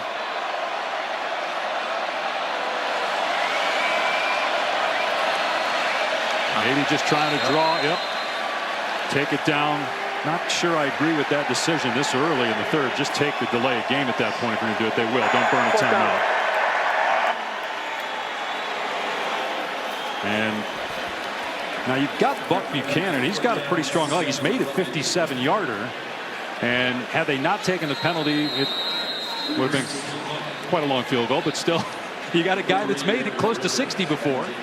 You would have needed that and some. I think it would have been about 62 from the 45. He made a 53-yarder with ease in pregame warmups, but took the penalty, and now we'll send on Grieve to try to pin Georgia Tech deep. Grieve has done it, but the ball at the 2-yard line on a punt in the first quarter. This one a little bit shorter, and the fair catch made by Rivers at the 13. All right, time now for our Aflac trivia question. So Deion Sanders, when he played at Florida State, 14 career interceptions. That's tied for third most in school history. Who is he tied with? I'll give you a hint. He will be on television this weekend. For the last time. Well, don't give it away. That feels like you just told people who it is. I mean, I didn't say the name. Well, we've been promoting it for the last month. I think the plan was to wait a few plays to answer, but I think we'll just do it after this next play. And on first down, wrapped up in the backfield is Haynes, but there's a pre-snap penalty on False start, Georgia Tech. Number 4, offense, 5-yard penalty, still first down. Let's go ahead and answer it. The Aflac trivia question. Deion Sanders is tied with this man for third most all-time at Florida State in interceptions. He's on TV tomorrow for the last time on College Game Day. Lee Corso. The best, the absolute best, and we continue to honor him and make it all about him. Look at how youthful, young. Look at that flow from 78. I believe when he set that, he was the all-time leader. Deion tied it in a year less, but now they currently both sit at number 3. What a special day it'll be tomorrow in Columbus. King will keep it up to about the 20-yard line. And, of course, Deion Sanders with strong ties to where Georgia Tech is from, Atlanta. Sanders played for both the Braves and the Falcons at the same time. In fact, back in 1992, he played in a game for the Falcons in Miami, then flew on a plane to one of the games of the playoff series. He didn't play that night. He was actually in the dugout for the Braves in their series against the Pirates. Remarkable. One of the absolute best athletes we've ever seen in team sports in this country. What he was able to do back in the day, absolutely off the charts. On 2nd and 4, Haynes picks a hole, comes up short of the first down by about a yard. Arden Walker on the tackle. Well, he played corner for the Falcons from 89 to 93, was the 5th overall pick in 89, 3 Pro Bowls, 2-time first team All-Pro, and then was a Brave from 91 to 94 as their center fielder. He signed as a free agent in 91. He hit 22 homers over the course of his career. One of the all-time great athletes in American sports history. 3rd down and 1, a high snap again. They turned it over on a play like that in the first quarter. This time King does well to catch it and then get the first down before he's level. Boy, it was very similar to the second drive of the game. Goes up high, reaches with the right hand. He's able to bring it in. And they're replacing center from last year. They've had 2 different guys in. Harrison Moore there with that high snap that Haynes King was able to corral, gain composure, and move the sticks. Haynes picks up a couple, spun down by Byard. Another shot on that last play on Haynes King by Reggie Hughes. But the Georgia Tech coaches told us that Haynes King is as tough as any player they've been around. In fact, Brent Key told us, I think by the time Haynes King is done playing, we're going to be best friends. That's how close they are. And Haynes King slept in the locker room during training camp. He had a blow-up mattress. It was a queen, not a king. It's nice. But King did sleep in the locker room. He had the foam top. Make it nice and comfy for him. From the pocket, and he throws it away.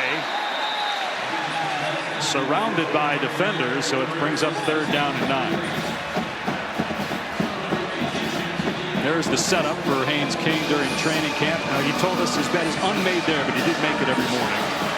That's what he's saying. Only 5 days all the camp. He didn't stay there in the facility. Wanted to be laser focused for the start of this much anticipated season. He'll need to be laser focused here on this 3rd down. This Colorado pass rush has been really good throughout the course of this ball game. King's been hit about 10 times, sacked twice. He'll air it out here on 3rd down and long, and firing deep, and it's incomplete. Intended for Taylor. The pass was high. There were defenders in the area, and it's 4th down. Really well played here by Carter Stoutmeyer, the safety. He's going to work over the top, reading the eyes of Haynes King.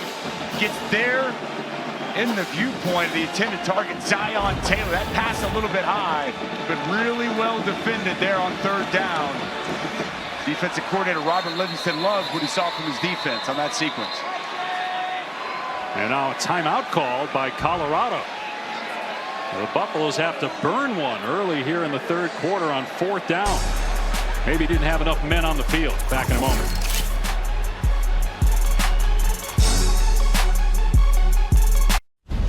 Supermenti here in the studio. 24-time major champion Novak Djokovic playing in the U.S. Open on ESPN2. College football on the ACC network and the U. You can see it all on the ESPN app. Dave. And zoom in every game this weekend. We got a full slate, which we'll tell you about here momentarily, of outstanding action on ESPN and ABC all the way through Monday night, Bill Belichick's debut, Carolina TCU. First punt of the game for Georgia Tech. They had 3 turnovers in the first 8 minutes of the game, yet they lead by 3. From the 25-yard line is Taylor, and a good return of about 10 yards, and he was hit out of bounds, and there is a flag down.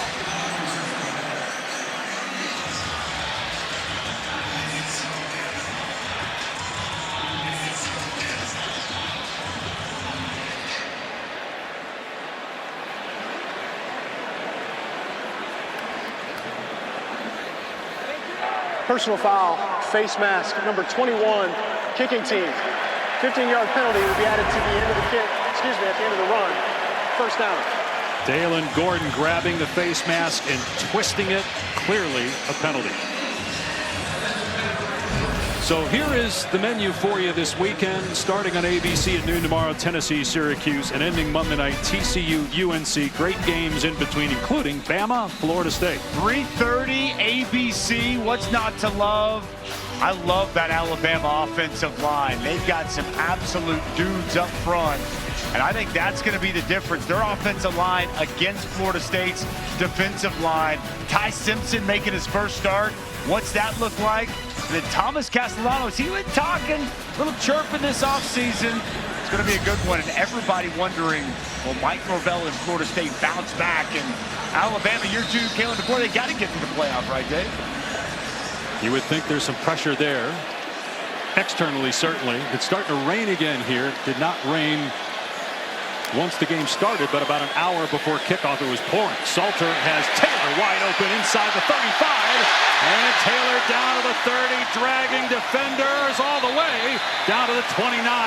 Gain of 21, and Colorado with 1 play is in business. Well, they told us about Taylor. He's going to motion out. He's just going to sit right here, and he's going to find space. Good and easy throw from Caden Salter, and you see that grass out in front.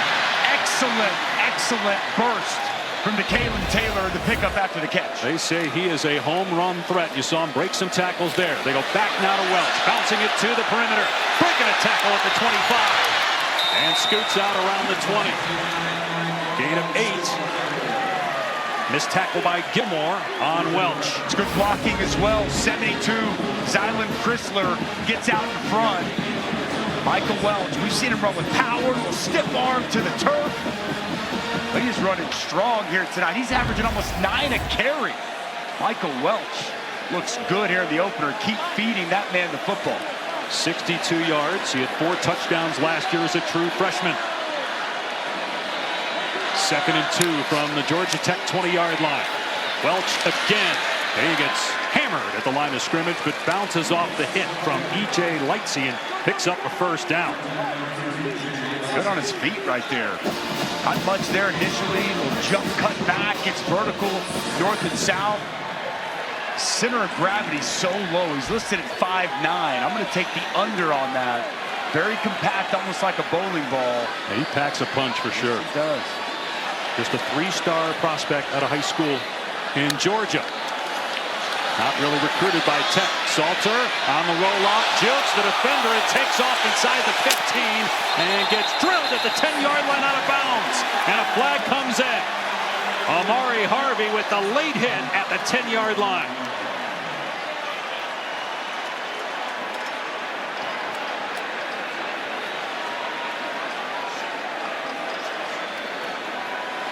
It's also an official who has his hat off, and usually when the hat's off, that means somebody went out of bounds. After the play is over, personal foul, late hit out of bounds, number 44. Defense, that penalty will be enforced after this is to the goal. First down. What a play by Caden Salter. Manley's going to be right here. He's going to work out, and he's going to be squared up with Caden Salter. And watch the ability to make the man miss. He frees him, little head fake in, loose surface, Manley goes to the ground. Caden Salter hits the sidelines. You called it on Eford, but it was Harvey that actually was later than Eford on the hit out of bounds. Got to be smarter than that if you're Harvey there near the sidelines. So 1st and goal from the 5, and Welch wrapped up in the backfield. Salter electing it to hand it rather than keep it, and he's dropped by Akilo Stone, who played at Georgia Tech to start his career, transferred to Ole Miss, and now is back with the Yellow Jackets. Nice job getting penetration, getting vertical, and getting the negative play on first down. Loss of 4 on the play. Caden Salter making his Colorado debut after starting 3 years at Liberty, led them to the Fiesta Bowl in an undefeated season 2 years ago. Last year wasn't nearly as good, but the Buffaloes believe he's the guy to replace Shedeur Sanders. They'll run it downhill with Welch. Got back to the original line of scrimmage. Tackled by Eford, 3rd down. They were in big personnel, 2 big tight ends in there. Pat Shermer going with a very run-heavy look. Going to change personnel now on this 3rd down situation. Checking a couple of wide receivers. And I would be surprised if we don't see either Welch or Taylor back in the game. And Michael Welch checks in there in the backfield. They're just 2 for 7 on 3rd down. 3rd and goal on the Georgia Tech 5. Midway through the 3rd quarter, down 3. Salter to the air, in trouble, and he gets smacked at the 10-yard line. It's Jordan Vandenberg with the sack, and Colorado will have to settle for a field goal try. Been waiting all night to call this young man's name. He is absolute beast inside. Watch him work up and then work inside and get this interior pressure. Hugged up in the A-gap initially. The linebackers, just good job working on that guard by Vandenberg, and a key sack on 3rd down to force the field goal.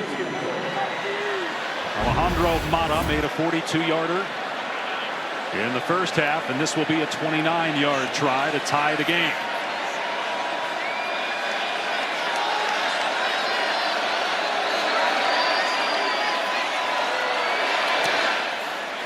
And the kick is good, and we are tied with 6 minutes to go in the 3rd here in Boulder. Well, it was a nice drive by Colorado. They worked their way down, but a big defensive stop for Jordan Vandenberg. We're all tied here in Colorado.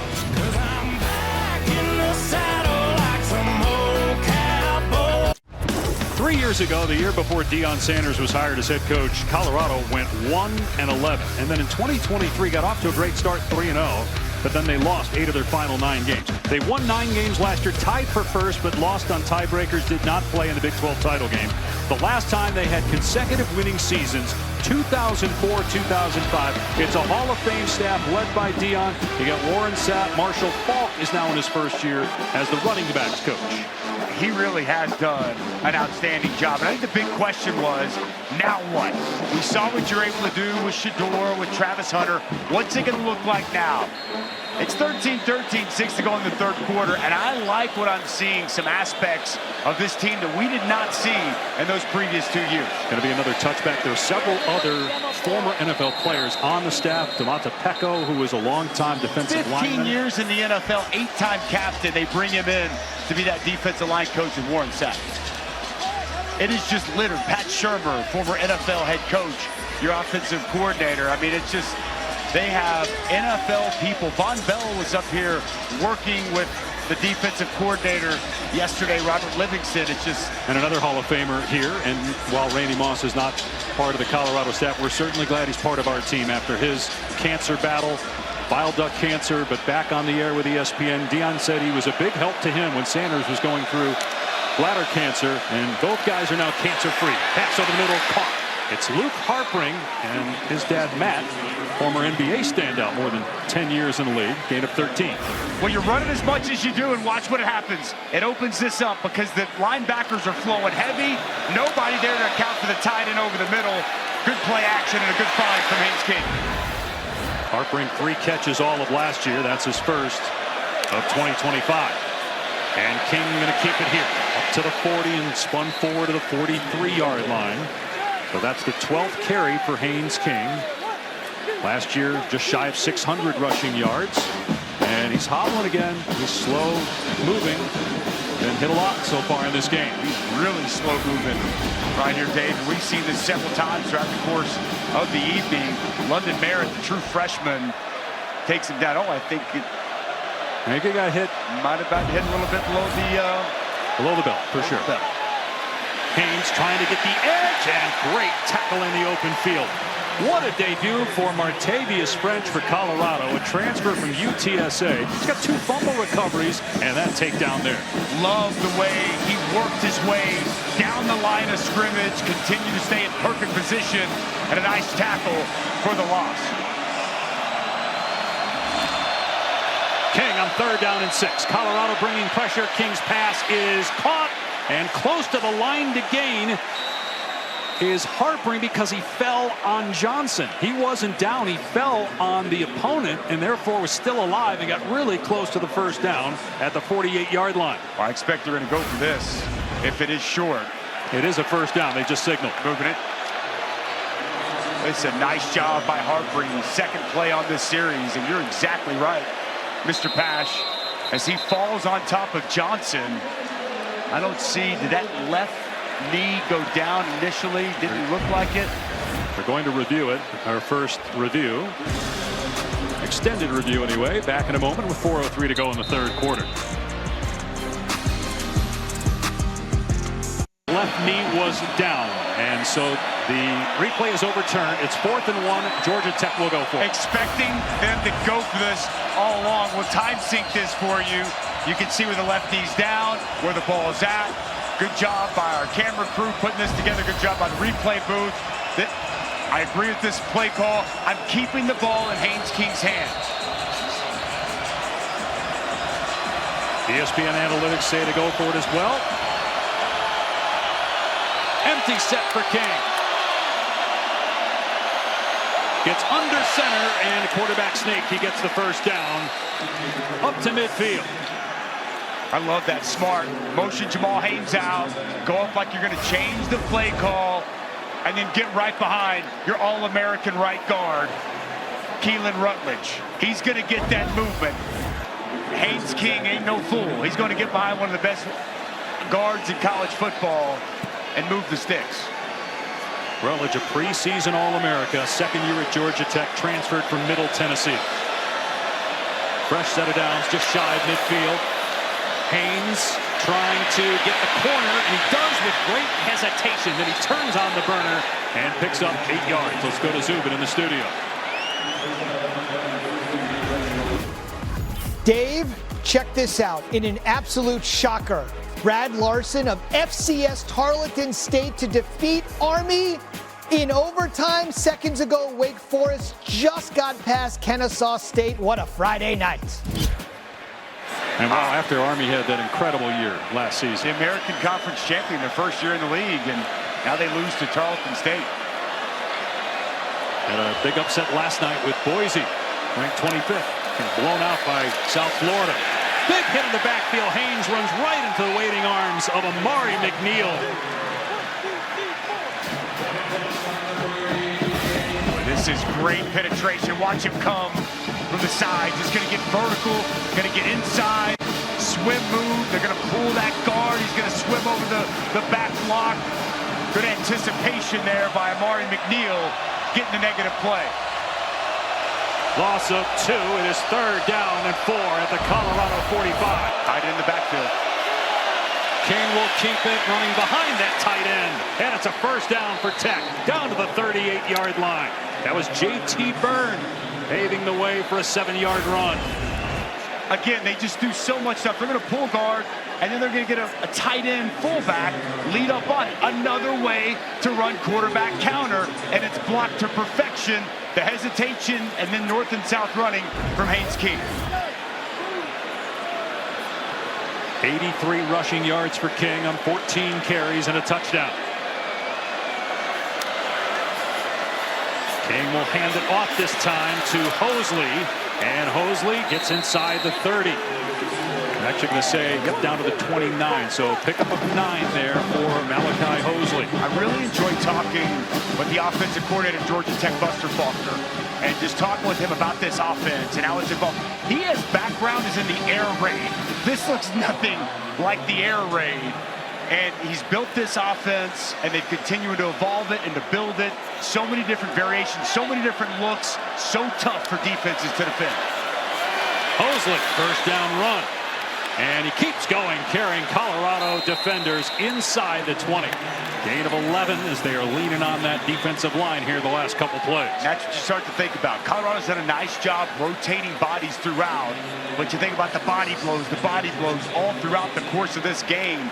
The amount of runs that this defense has had to defend definitely feels like it's starting to take its toll here on this drive. 40 run plays, Dusty, out of 58 total plays for 240 yards for Georgia Tech.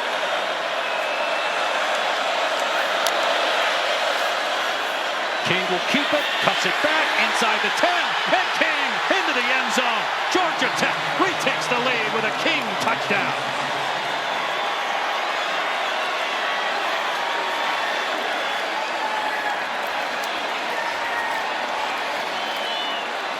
Second rushing touchdown tonight for King. Most rushing touchdowns by a quarterback the last 2 seasons, with 21 coming into today, and he adds on to it. Great drive that time by King and company. We talked about the relationship between Brent Keene, the head coach, and King, the quarterback, and you see it there on display, arm in arm on the sideline after the go-ahead score. And the point after to make it a 7-point game. And this is what I'm talking about, how hard it is to defend this offense. We've been talking about the counter. You're going to get counter flow here, okay? They're going to fake this run here, okay? And then they're going to come back, and you're going to see the block by the tight end and the hole open up for Haynes King. So it's counter action one way. You get the flow of the defense, but you come back with the quarterback keeper Haynes King. He follows his tight end, and he finds the end zone for the 2nd time tonight. And he's over 100 rushing yards. You think about, Dusty, what this guy has gone through. People thought at A&M he was going to be the next great quarterback there. It didn't work out his 2nd year and his 2nd start, 2021. Here in Denver, he broke his leg, was out for the rest of the season, ends up transferring to Georgia Tech, and took a while. He struggled his first year through 16 picks, cut it down to 2 last year. He's had some turnovers today, but a veteran's been in these situations before, able to overcome those mistakes. Boys, cool, calm, collected. He had a turnover issue back in 23. He corrected it last season. We've talked a lot about the turnovers early, but clearly been able to overcome them and take this lead here in the 3rd. This will be another touchback. Now let's take a look at today's game track, brought to you by American Express. So Colorado had the early lead because of 3 Georgia Tech turnovers in the first 8 minutes of the game. Haynes King hasn't had a great day throwing the ball, has an interception, but the 2 rushing touchdowns. Caden Salter replacing Shedeur Sanders in his first start with the Buffaloes, just 69 passing yards. The touchdown came in the short field situation after that initial Colorado or Georgia Tech turnover to start the game. Now what does Colorado do to come back? They had a lot of success running the football here on these opening 2 drives in this 3rd quarter. Pass formation on first. And Salter gets rid of it in time and fires complete to Draylon Miller. And he's all the way to the 41. Good start to the drive. Gain of 16 on the final play of the 3rd quarter. So the Colorado Buffaloes trying to prove last year wasn't a fluke with a home win against Georgia Tech, but they trail by 7 to the Jackets.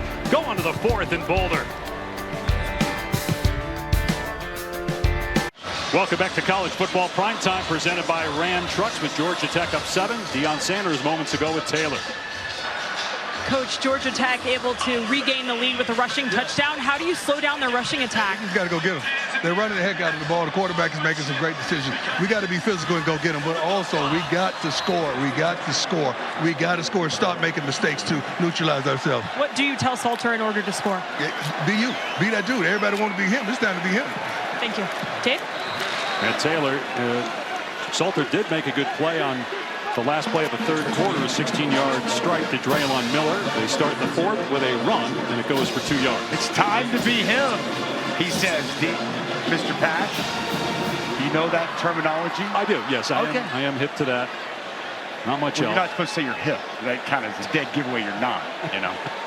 We'll see. Big 4th quarter coming for Kaidon Salter, making his first start in a Colorado Buffalo uniform. Again, we haven't seen the 17-year-old Juju Lewis. We thought we would early on. Salter throws a swing pass. Great block out front. And it's a first down for Hakeem Williams into Georgia Tech territory. Well, Sincere Brown makes this play happen. Watch him come up and get an excellent block to help spring Hakeem Williams. Really good job outside. Keep those hands inside in the framework. Doesn't get outside. And Hakeem Williams with some burst after the catch for a nice pickup.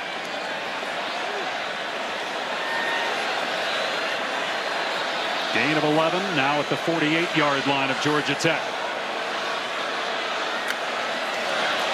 Salter, this is going to be a second pass, but in trouble is Joseph Williams, and his pass is incomplete. Just try to get rid of it with defenders closing in. So they're going for the trick play. Both players downfield were covered. They're going to try to hit this down the field, and to your point, Dave, it is not there. Try to go with the double pass, and it's covered extremely well. Actually, receiver came from a different spot. My apologies on that draw.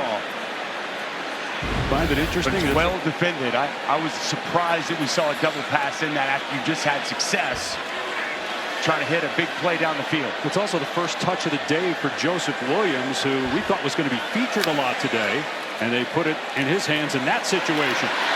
Here's Quentin Gibson out in space. And down at the 40, gain of 8, brings up 3rd down and a couple. 3rd and short. I like Michael Welch in the backfield. Struggled with great power, been tough to tackle. This is 4-down territory. If you're sitting here looking at this and you're Pat Shermer, I'm sure he's already checked with Coach Sanders. You get 2 downs to work with to get these 3 yards. From the 41-yard line of Georgia Tech, 3rd down and 3.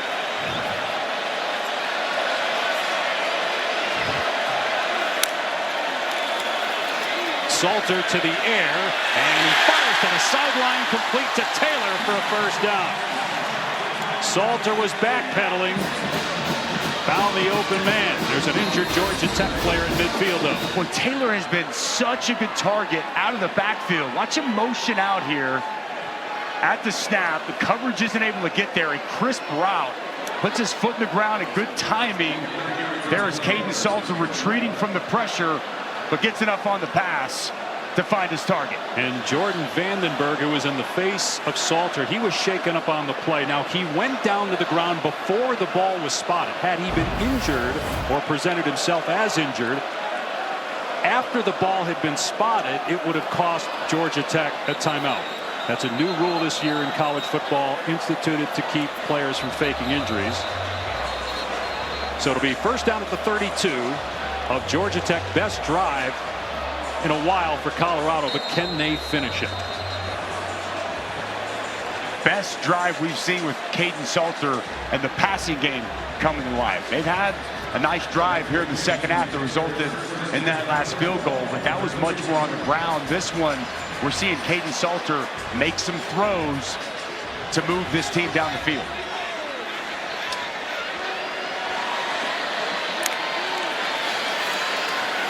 And a quick pass down the sideline to the tight end, Zach Atkins. That was a beautiful play call by Pat Shermer. And close to a first down.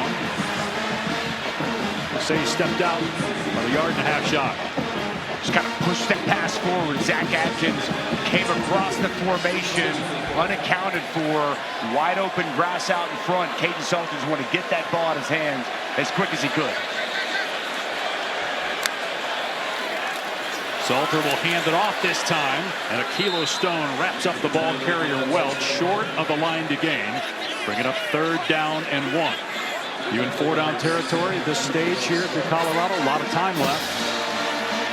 I think you are. I do. I think you go. I think you need to score a touchdown right here. Although they go with Salter and the quarterback sneak, trying to get to the line quickly and snap the ball, and hoping that gets him the first down. It's going to be close. Well, he did not get much push from his offensive line there. Nice job by 14, Jai Gilmore coming off the edge.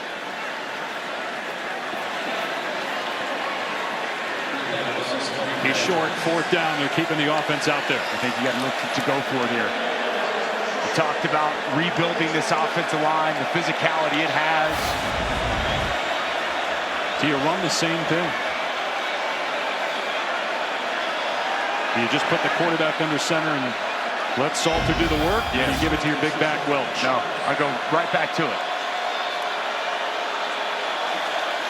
They will, and Salter got hit right at the line of scrimmage. He powers forward with a second effort, and it's going to be really close. I think he got it. I think he got it. Second effort. Yeah, Jai Gilmore was in there with the initial hit, but Salter bounced off of it somehow. Jai Gilmore is going to come off this edge here. But you're going to see Kaidon Salter keep those legs turning, and he backs up, and he gets enough with the second effort. So a fresh set of downs on the Georgia Tech 22. Colorado down 7, nearing 10 minutes to go.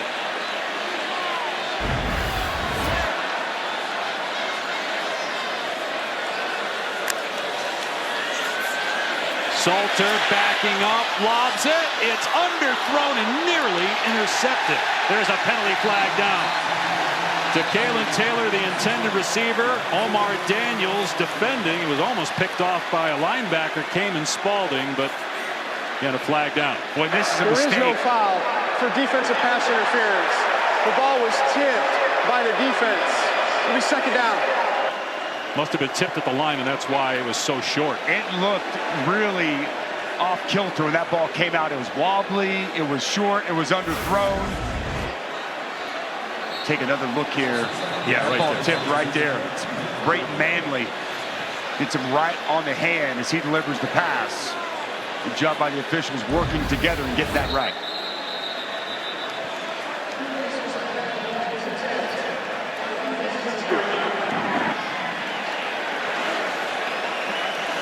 They're going to look at it. Did Manley hit his arm, or did he hit the ball? That's apparently what they're going to look at here to see if indeed it was tipped. If not, it'll be pass interference.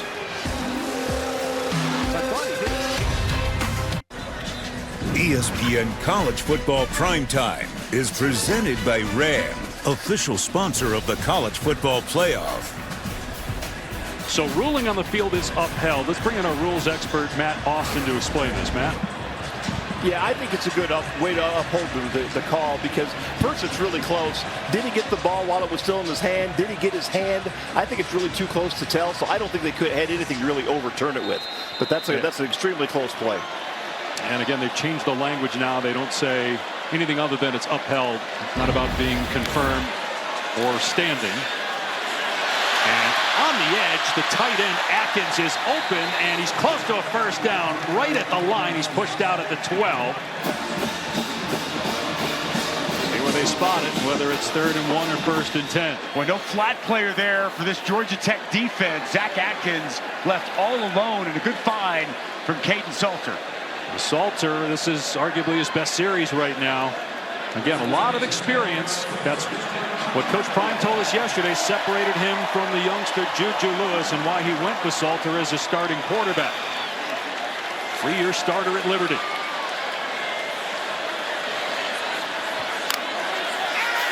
Salter back to throw, facing pressure, steps up and lobs it.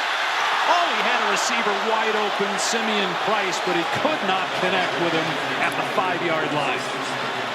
Georgia Tech rolled the dice. They brought a corner blitz, and it was picked up beautifully. Protection is there.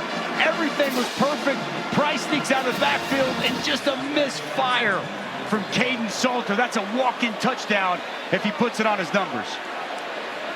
Salter was motioning after the play to Price that he wanted him to get upfield there rather than drifting to the sideline, but it's a bad throw. Got to find a way to convert when you're able to pick up that blitz and have an open man. Salter will hand it to Price, and he's down to the 6-yard line. Gain of 6. It'll bring up 3rd down. You got 9 minutes to go. If you're Pat Shurmur, the play caller, are you in 4-down territory at this stage? I think it just depends on what you get on this play. If you don't get anything, you probably set up for the field goal. If it's 2 or less, maybe it's different. I think you're looking to try to pick up this 1st down if you're Pat Shurmur. Again, they can get a 1st down before getting into the end zone. It's 3rd down and 5. Shurmur spent 24 years in the NFL, head coach with the Browns and Giants. In his 2nd season here in Boulder as the play caller.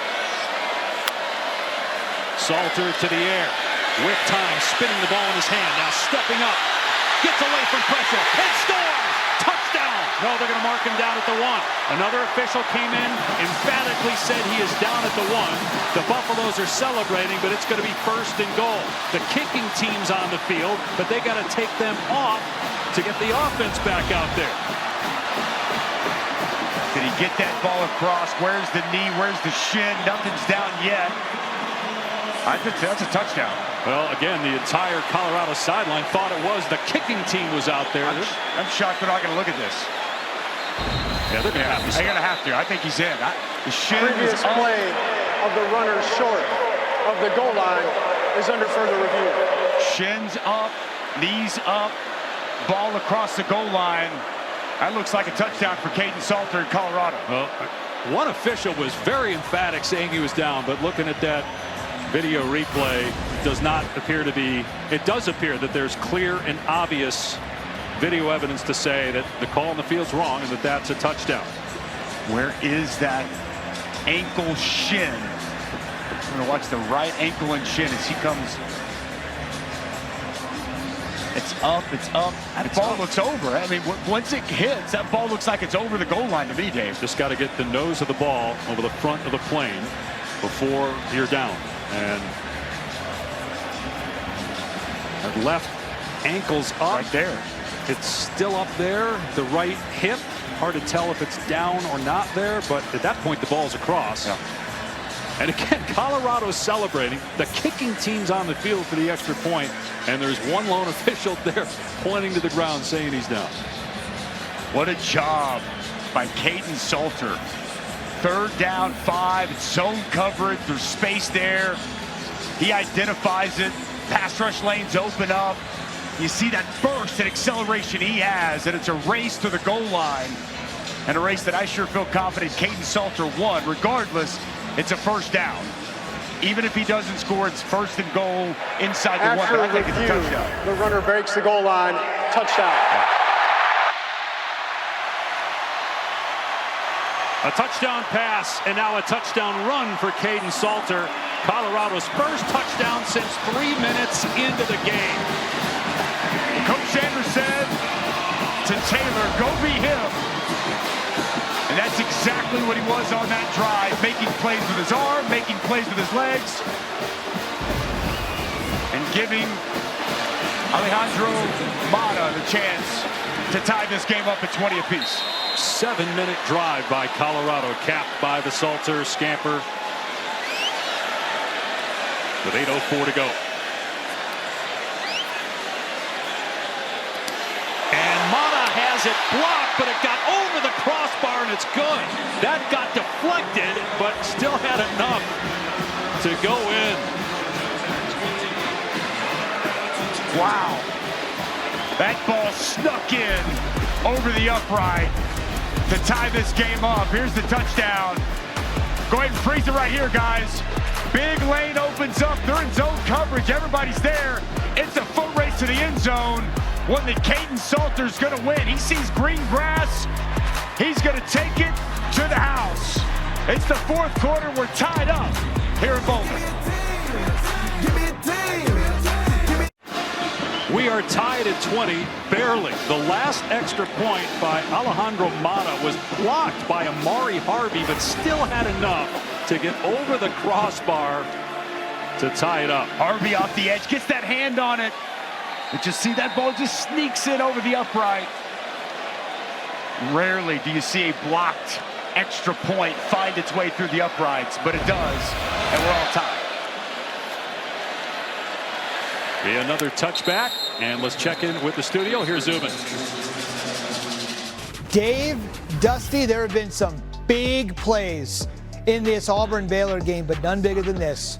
Rayshawn Pleasant is going to take this 98 yards back to the house. This is the third kick return for a touchdown in his career. Hugh Freeze looks like he might get off to a great start in what's setting up to be a critical year on the Plains. And this, Zubin, setting up to be a great finish here in Boulder. Haynes King on a little roll-up, dumps it off to Haynes, a ton of room. Haynes past midfield and out of bounds at about the 47-yard line. Somehow he got lost. Well, here he is right here. It's going to be a fake, and it's in man coverage on the outside. There is nobody there to account for Jamal Haynes out of the backfield, and we know about his speed. Grass out in front, and what a great play to start this opening drive. That's a 27-yard gain. You're so worried defensively about the run, it opens up plays like that in the throw game. Here's Haynes again. This time running it, he's bottled up. And Quinn Barnes on the stop, gain of 1. Jamal Haynes, 2,000 rushing yards the last 2 years, was a former wide receiver. And clearly has home run speed. You saw it on that run on first down. I love the story Buster Faulkner said. He told us Jamal Haynes is from where he's from, and he was a youth football legend as running back. And they said, hey, you want to move back over? He has, and it's paid dividends for both Jamal Haynes and this Georgia Tech offense.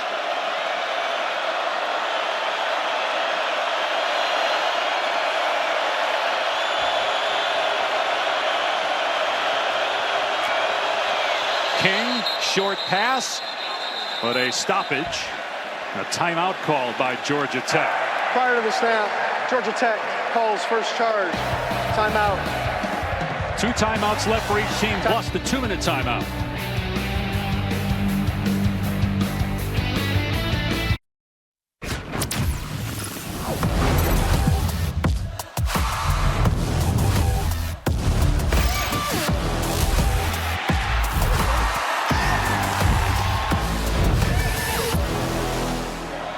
So many ways to watch so many great games over the course of the season. What a great start to opening weekend of the 2025 season. Those are the games next up, starting in Atlanta with Tennessee-Syracuse on ABC. 2nd and 9 for Georgia Tech in Colorado territory. Haynes King back to throw over the middle. It is caught, and an ankle tackle broken, and finally Isaiah Canyon goes down after a short gain. 3 turnovers early on by Georgia Tech, but Colorado scored just 7 points off of those turnovers. Haynes King gave Georgia Tech a 7-point lead, but Caden Salter just scored on the last possession to tie it up. And a crucial 3rd down here with Georgia Tech on the move. We haven't said the name Eric Rivers in a while. The FIU transfer they brought in to be their go-to guy. Can they find him here in a big spot? And Malik Rutherford, their leading receiver, he has not played since the first quarter. A ton of movement that time. Flags fly. Haynes King came away from the center that time. Center moved it. Center moved the ball abruptly.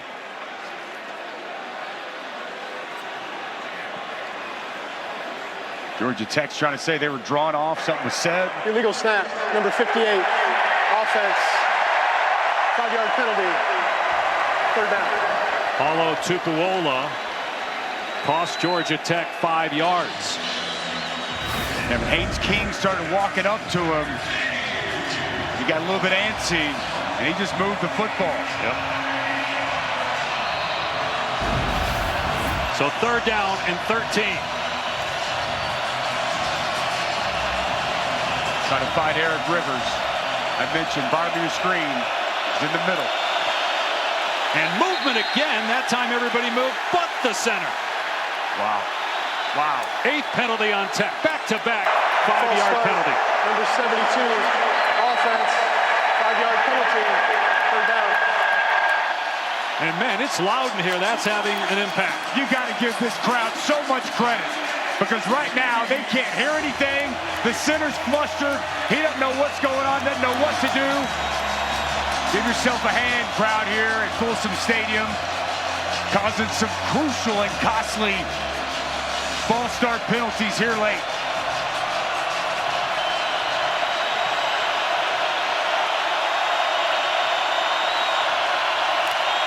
Third down and 18. King facing a 4-man rush. Airs it out and incomplete. And boy, was he open. Brett Seither, the tight end, would have had a first down, but could not come up with the catch. Well, he is wide open. Seither is going to come from right here. No one's going to account for him. And this is just a misfire from Haynes King. Got him open as he works to the outside, runs a good route. Puts that on his numbers. They convert on a big third down. Instead, punt team up. Caden Salter going to get the ball back in his hands. Marshall Nichols will boot it away, and he just got rid of it at the last second. And the fair catch made at the 10-yard line with 5:20 to go. Colorado ball and a tie game. Take a look at this week's college football rankings brought to you by Verbo.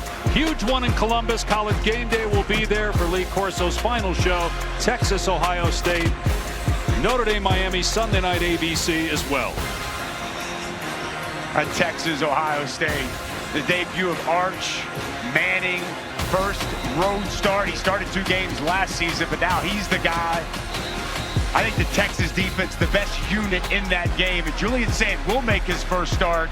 I lean Texas in that game as much as anything because I trust that Texas defense more than any other unit that'll take the field tomorrow in Columbus. So it seems like you agree with the rankings. There are a lot of people that feel Texas should not have been ranked #1. Well, that's a different story. I'd have Clemson #1 in my rankings, but as far as that game goes, okay, I think Texas is going to win a close knockdown dragout. Well, Caden Salter coming off his best drive of the night. Takes over on his 11-yard line. And he'll throw on first down. Dump off to Welch. And he's past the 15. And up to the 19. Let's check it with Taylor. Dave, Georgia Tech defensive lineman taking an oxygen from a tank on the sideline moments ago. We are over a mile above sea level here in Boulder. When you're at altitude, every visiting team feels it. So with a tie game in the 4th quarter, something to pay attention to. That's a great report, Taylor. We knew. Look, they came in a day early, Georgia Tech did. When they got to the hotel, they walked up all the flights of stairs, couldn't take the elevator. Hydration, oxygen on the sideline, huge keys to keep the guys fresh here tonight. But I've played in altitude. It's different up here a mile high. Salter fires complete. Joseph Williams. Good stop in the open field by Powell Lee, but it's a first down. Back-to-back pass plays. It feels like Pat Shurmur's confidence in Salter is growing with what they're letting him do. They're in a rhythm. They're in a rhythm, giving him some good, easy throws. We've seen some perimeter throws, and with Caden Salter right now, the confidence, as you just referenced, Dave, it's oozing out of him with every throw. Nearing 4 minutes to go here in a tie game. 2 timeouts left for Colorado, plus the 2-minute official timeout. Play action, Salter in trouble, escapes, on the move, rolling left, flips it downfield behind the receiver, incomplete. Intended for Joseph Williams. No contain outside. Caden Salter gets outside the pocket, tries to square those shoulders, just misses Joseph Williams. That pass slightly behind him. They like the Tulsa transfer Williams a lot. Been great going back to spring into fall camp, making contested catches couldn't contort the body and bring that in. Well, he didn't touch the ball until the fourth quarter. His first touch was on a double pass where he was throwing the ball. Salter will keep it, and Georgia Tech read that well. Out of bounds at the 33-yard line, a gain of about 4. Third down and long. And as we saw on that last third down touchdown from Colorado, you got to be mindful if you're Georgia Tech. Pass rush lanes, you got to cover, but pass rush lanes, because as we've seen, Caden Salter can call his own number and he can pick up the yards needed. Well, they love Kalen Taylor catching the ball in the backfield. He checks in. He has been a go-to guy as a target for Salter out of the backfield. See if they try to create a matchup for him. They've thrown it to him 5 times. He's caught it 3 times. Play clock down to 3. Salter takes the snap. Has good protection. Fakes. Now runs. And then throws high. Going for Taylor. It's incomplete. 4th down. 3:06 to go. And Colorado will punt her away. Boy, it's good defense right here by Georgia Tech. Do a nice job initially. They sneak Taylor out of the backfield. That's covered. That's his first read. That's where he goes first. Now he's working through his progressions. Can't find anybody.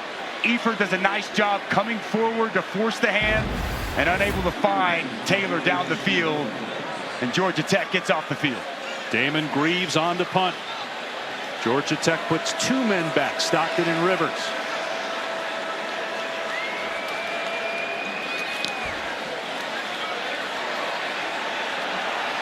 Fielded at the 19-yard line.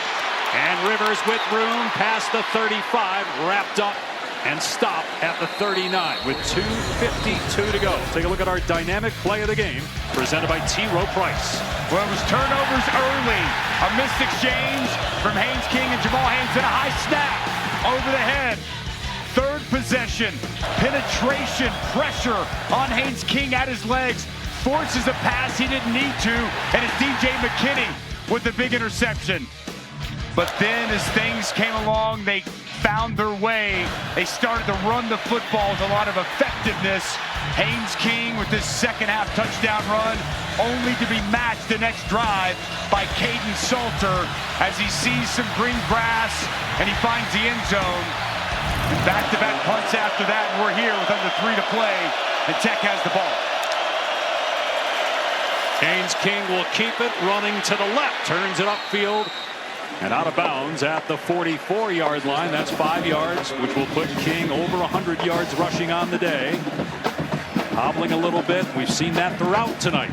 And they anticipated this. Buster Faulkner said tomorrow night, we talked to him yesterday, it might be a 20-carry game for Haynes King. That is 16th carry in this ball game, as now the All-American offensive guard, Keelan Rutledge, down on the field.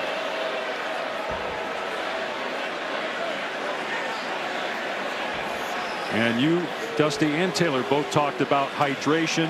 Not going to speculate, but we have seen several players cramping throughout the game tonight. Rutledge is a tough dude. This is a guy that a couple years ago was in a car accident and almost lost a toe. Meanwhile, the injury happened after the ball was spotted, so that cost Georgia Tech a timeout. That is a new rule this year, whether you're on offense or defense, to keep players from feigning injuries. Clearly he's not in this situation, but it doesn't matter. It's not subjective. If you present yourself injured after the ball is spotted, it costs you 5 yards, or it costs you a timeout if you have one, and Georgia Tech did, and now they're down to just 1. It would be 5 yards if you don't have a timeout. And we all know why this rule was put in, right? This rule was put in, feigning of injuries, up-tempo offenses, defenses, after a big play, looking over, being told to get down, and that's why this rule was put in place. It's unfortunate because we had a game last week in Dublin, and it appeared that a player was really hurt, and the flag got thrown, and clearly here, Keelan Rutledge is dealing with some serious something. Don't want to speculate. Looks like cramps, but we don't know.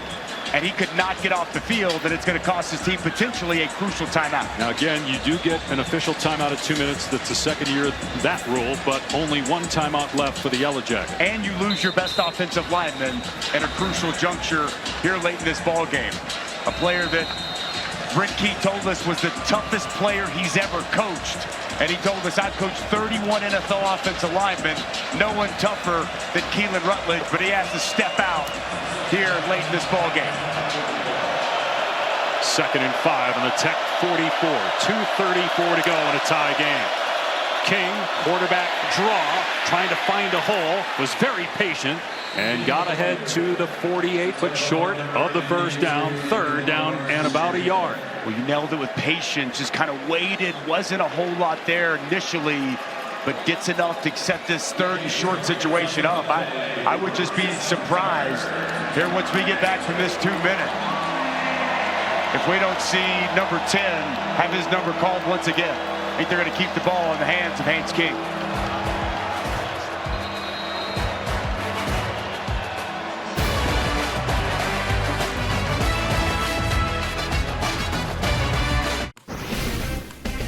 Good evening. Scott Van Pelt getting set for Sports Center. Busy show coming when this one's done. We're going to hear from Micah Parsons for the first time as a Packer. We'll have live post-game reaction from this one in Boulder. Plus, Dabo Swinney from Clemson, Notre Dame running back Jeremiah Love in advance of their gigantic games and what is part of a huge opening college football weekend. But we got a really good one in Boulder. Got a spot change, I guess, Dave and Dusty. What's Tech looking at here? Scott, looks like they moved it back about a yard, so it's 3rd down and 2. King fakes the pitch, keeps it himself, and dives for a first down into Colorado territory. Well, like we've talked about a lot tonight, now they're going to pull backside guard and the tight end. Going to fake the toss outside, but really it's just quarterback counter once again. Good blocking and good downhill running from Haynes King. And I think they have to put time back on the clock because the clock inside 2 minutes on first downs is supposed to stop to reset the chains. It was running. It's it. Yeah, and they put 8 seconds back on. There you go to 1:54. 1 timeout left for Georgia Tech. 2 for Colorado. Tie game. Tech in Colorado territory. It'll be Jamal Haynes. And Haynes trying to bounce it to the outside down to the 45 for 4 yards. Got to work quickly now. Only 1 timeout left for Georgia Tech, and burn 1 with Rutledge going down, and it does not seem like they're in that big of a hurry. Their kicker Aiden Burr won the Week 0 game against Florida State last year in Ireland on a walk-off field goal. Will he be in a similar situation? Tech has some work to do. King keeping it. First down and more. King breaks free. Past the 20. He'll take it all the way. Touchdown, Georgia Tech.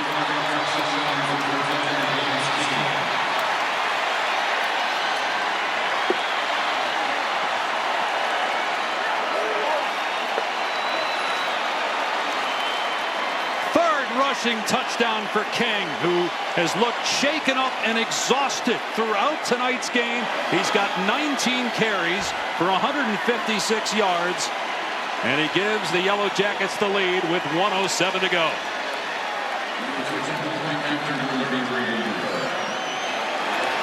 "45-yard touchdown run.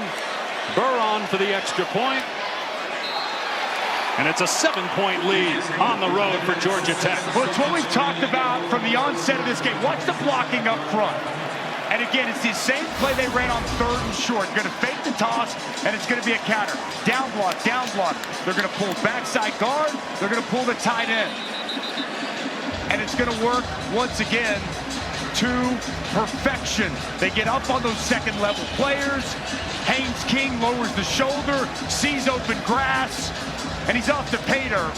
What a performance from Haynes King in this rushing attack of Georgia Tech. They continue to pound the rock, pound the rock, pound the rock. His 19th carry of the game, now 156 yards and 3 touchdowns.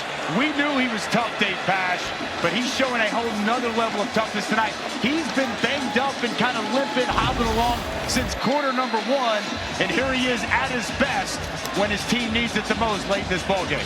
Enough time for Colorado with 2 timeouts, 1:07 to go, but they're going to have to go the length of the field.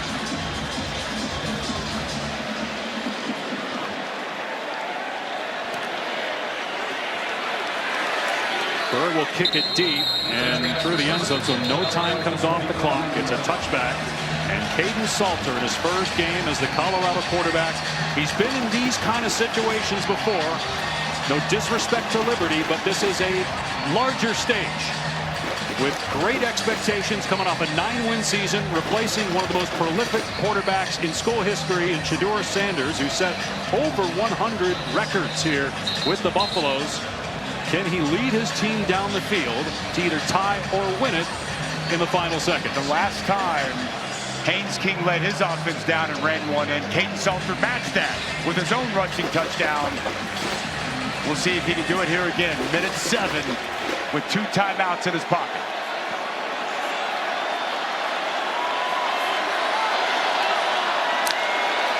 From empty, Salter with a quick throw out of the backfield. Welch is drilled. Big hit by Jai Gilmore. A loss on the play of 3, and the clock is running. What a play by Jai Gilmore. Flying up from his safety position. And an excellent tackle for a negative play. He had to go faster. Taking way too much time off the clock. Sidearm complete. Close to the first down is Hakeem Williams. Short, though, by a yard. Timeout. Got to call one now. And Coach Sanders is not. The clock is running. 30 seconds and counting. 3rd and short. Salter looking, steps up. Gonna run, and he's going sideways. He had the first down. Now he gets it back, but took a ton of time off the clock. It stops because he went out with 18 seconds to go, but that took way too much time off the clock. That's why you call timeout. Either after the first play or the second play, they started this drive with a minute 7. They're not 18 seconds and have run just a couple of plays. Just took too much time there, and now 18 seconds left. And Dusty Salter probably should have just give himself up, get the first down, stop the clock so he can reset the chains, rather than going backwards and wasting 8 to 10 more seconds.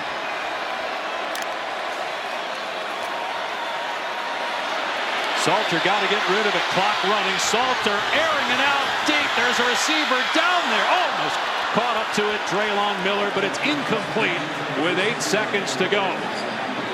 It feels like a little bit of panic mode there. 18 seconds, trying to push the ball all the way down the field to find Draylon Miller.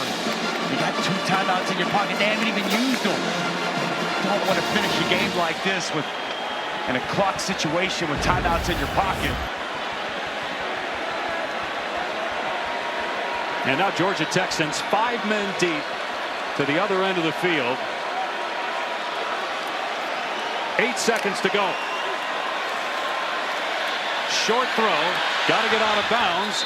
Hodge does, but now it's just the Hail Mary. 3 seconds left.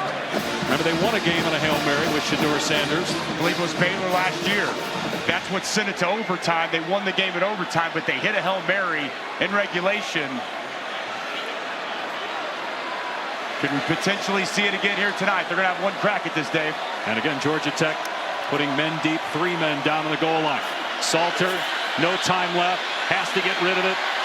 Moving around in the pocket, now fires deep into the end zone. And it is incomplete, and the game is over. Georgia Tech comes to Boulder, and despite 3 turnovers in 8 minutes, overcomes that and wins 27-20.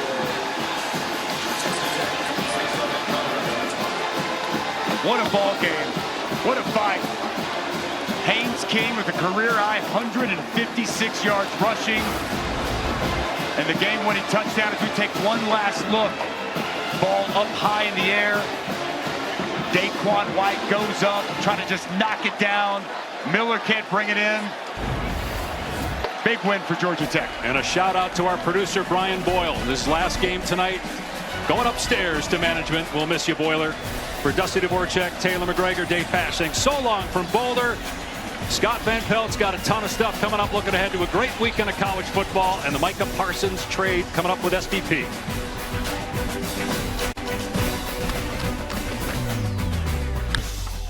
We got a ton of stuff.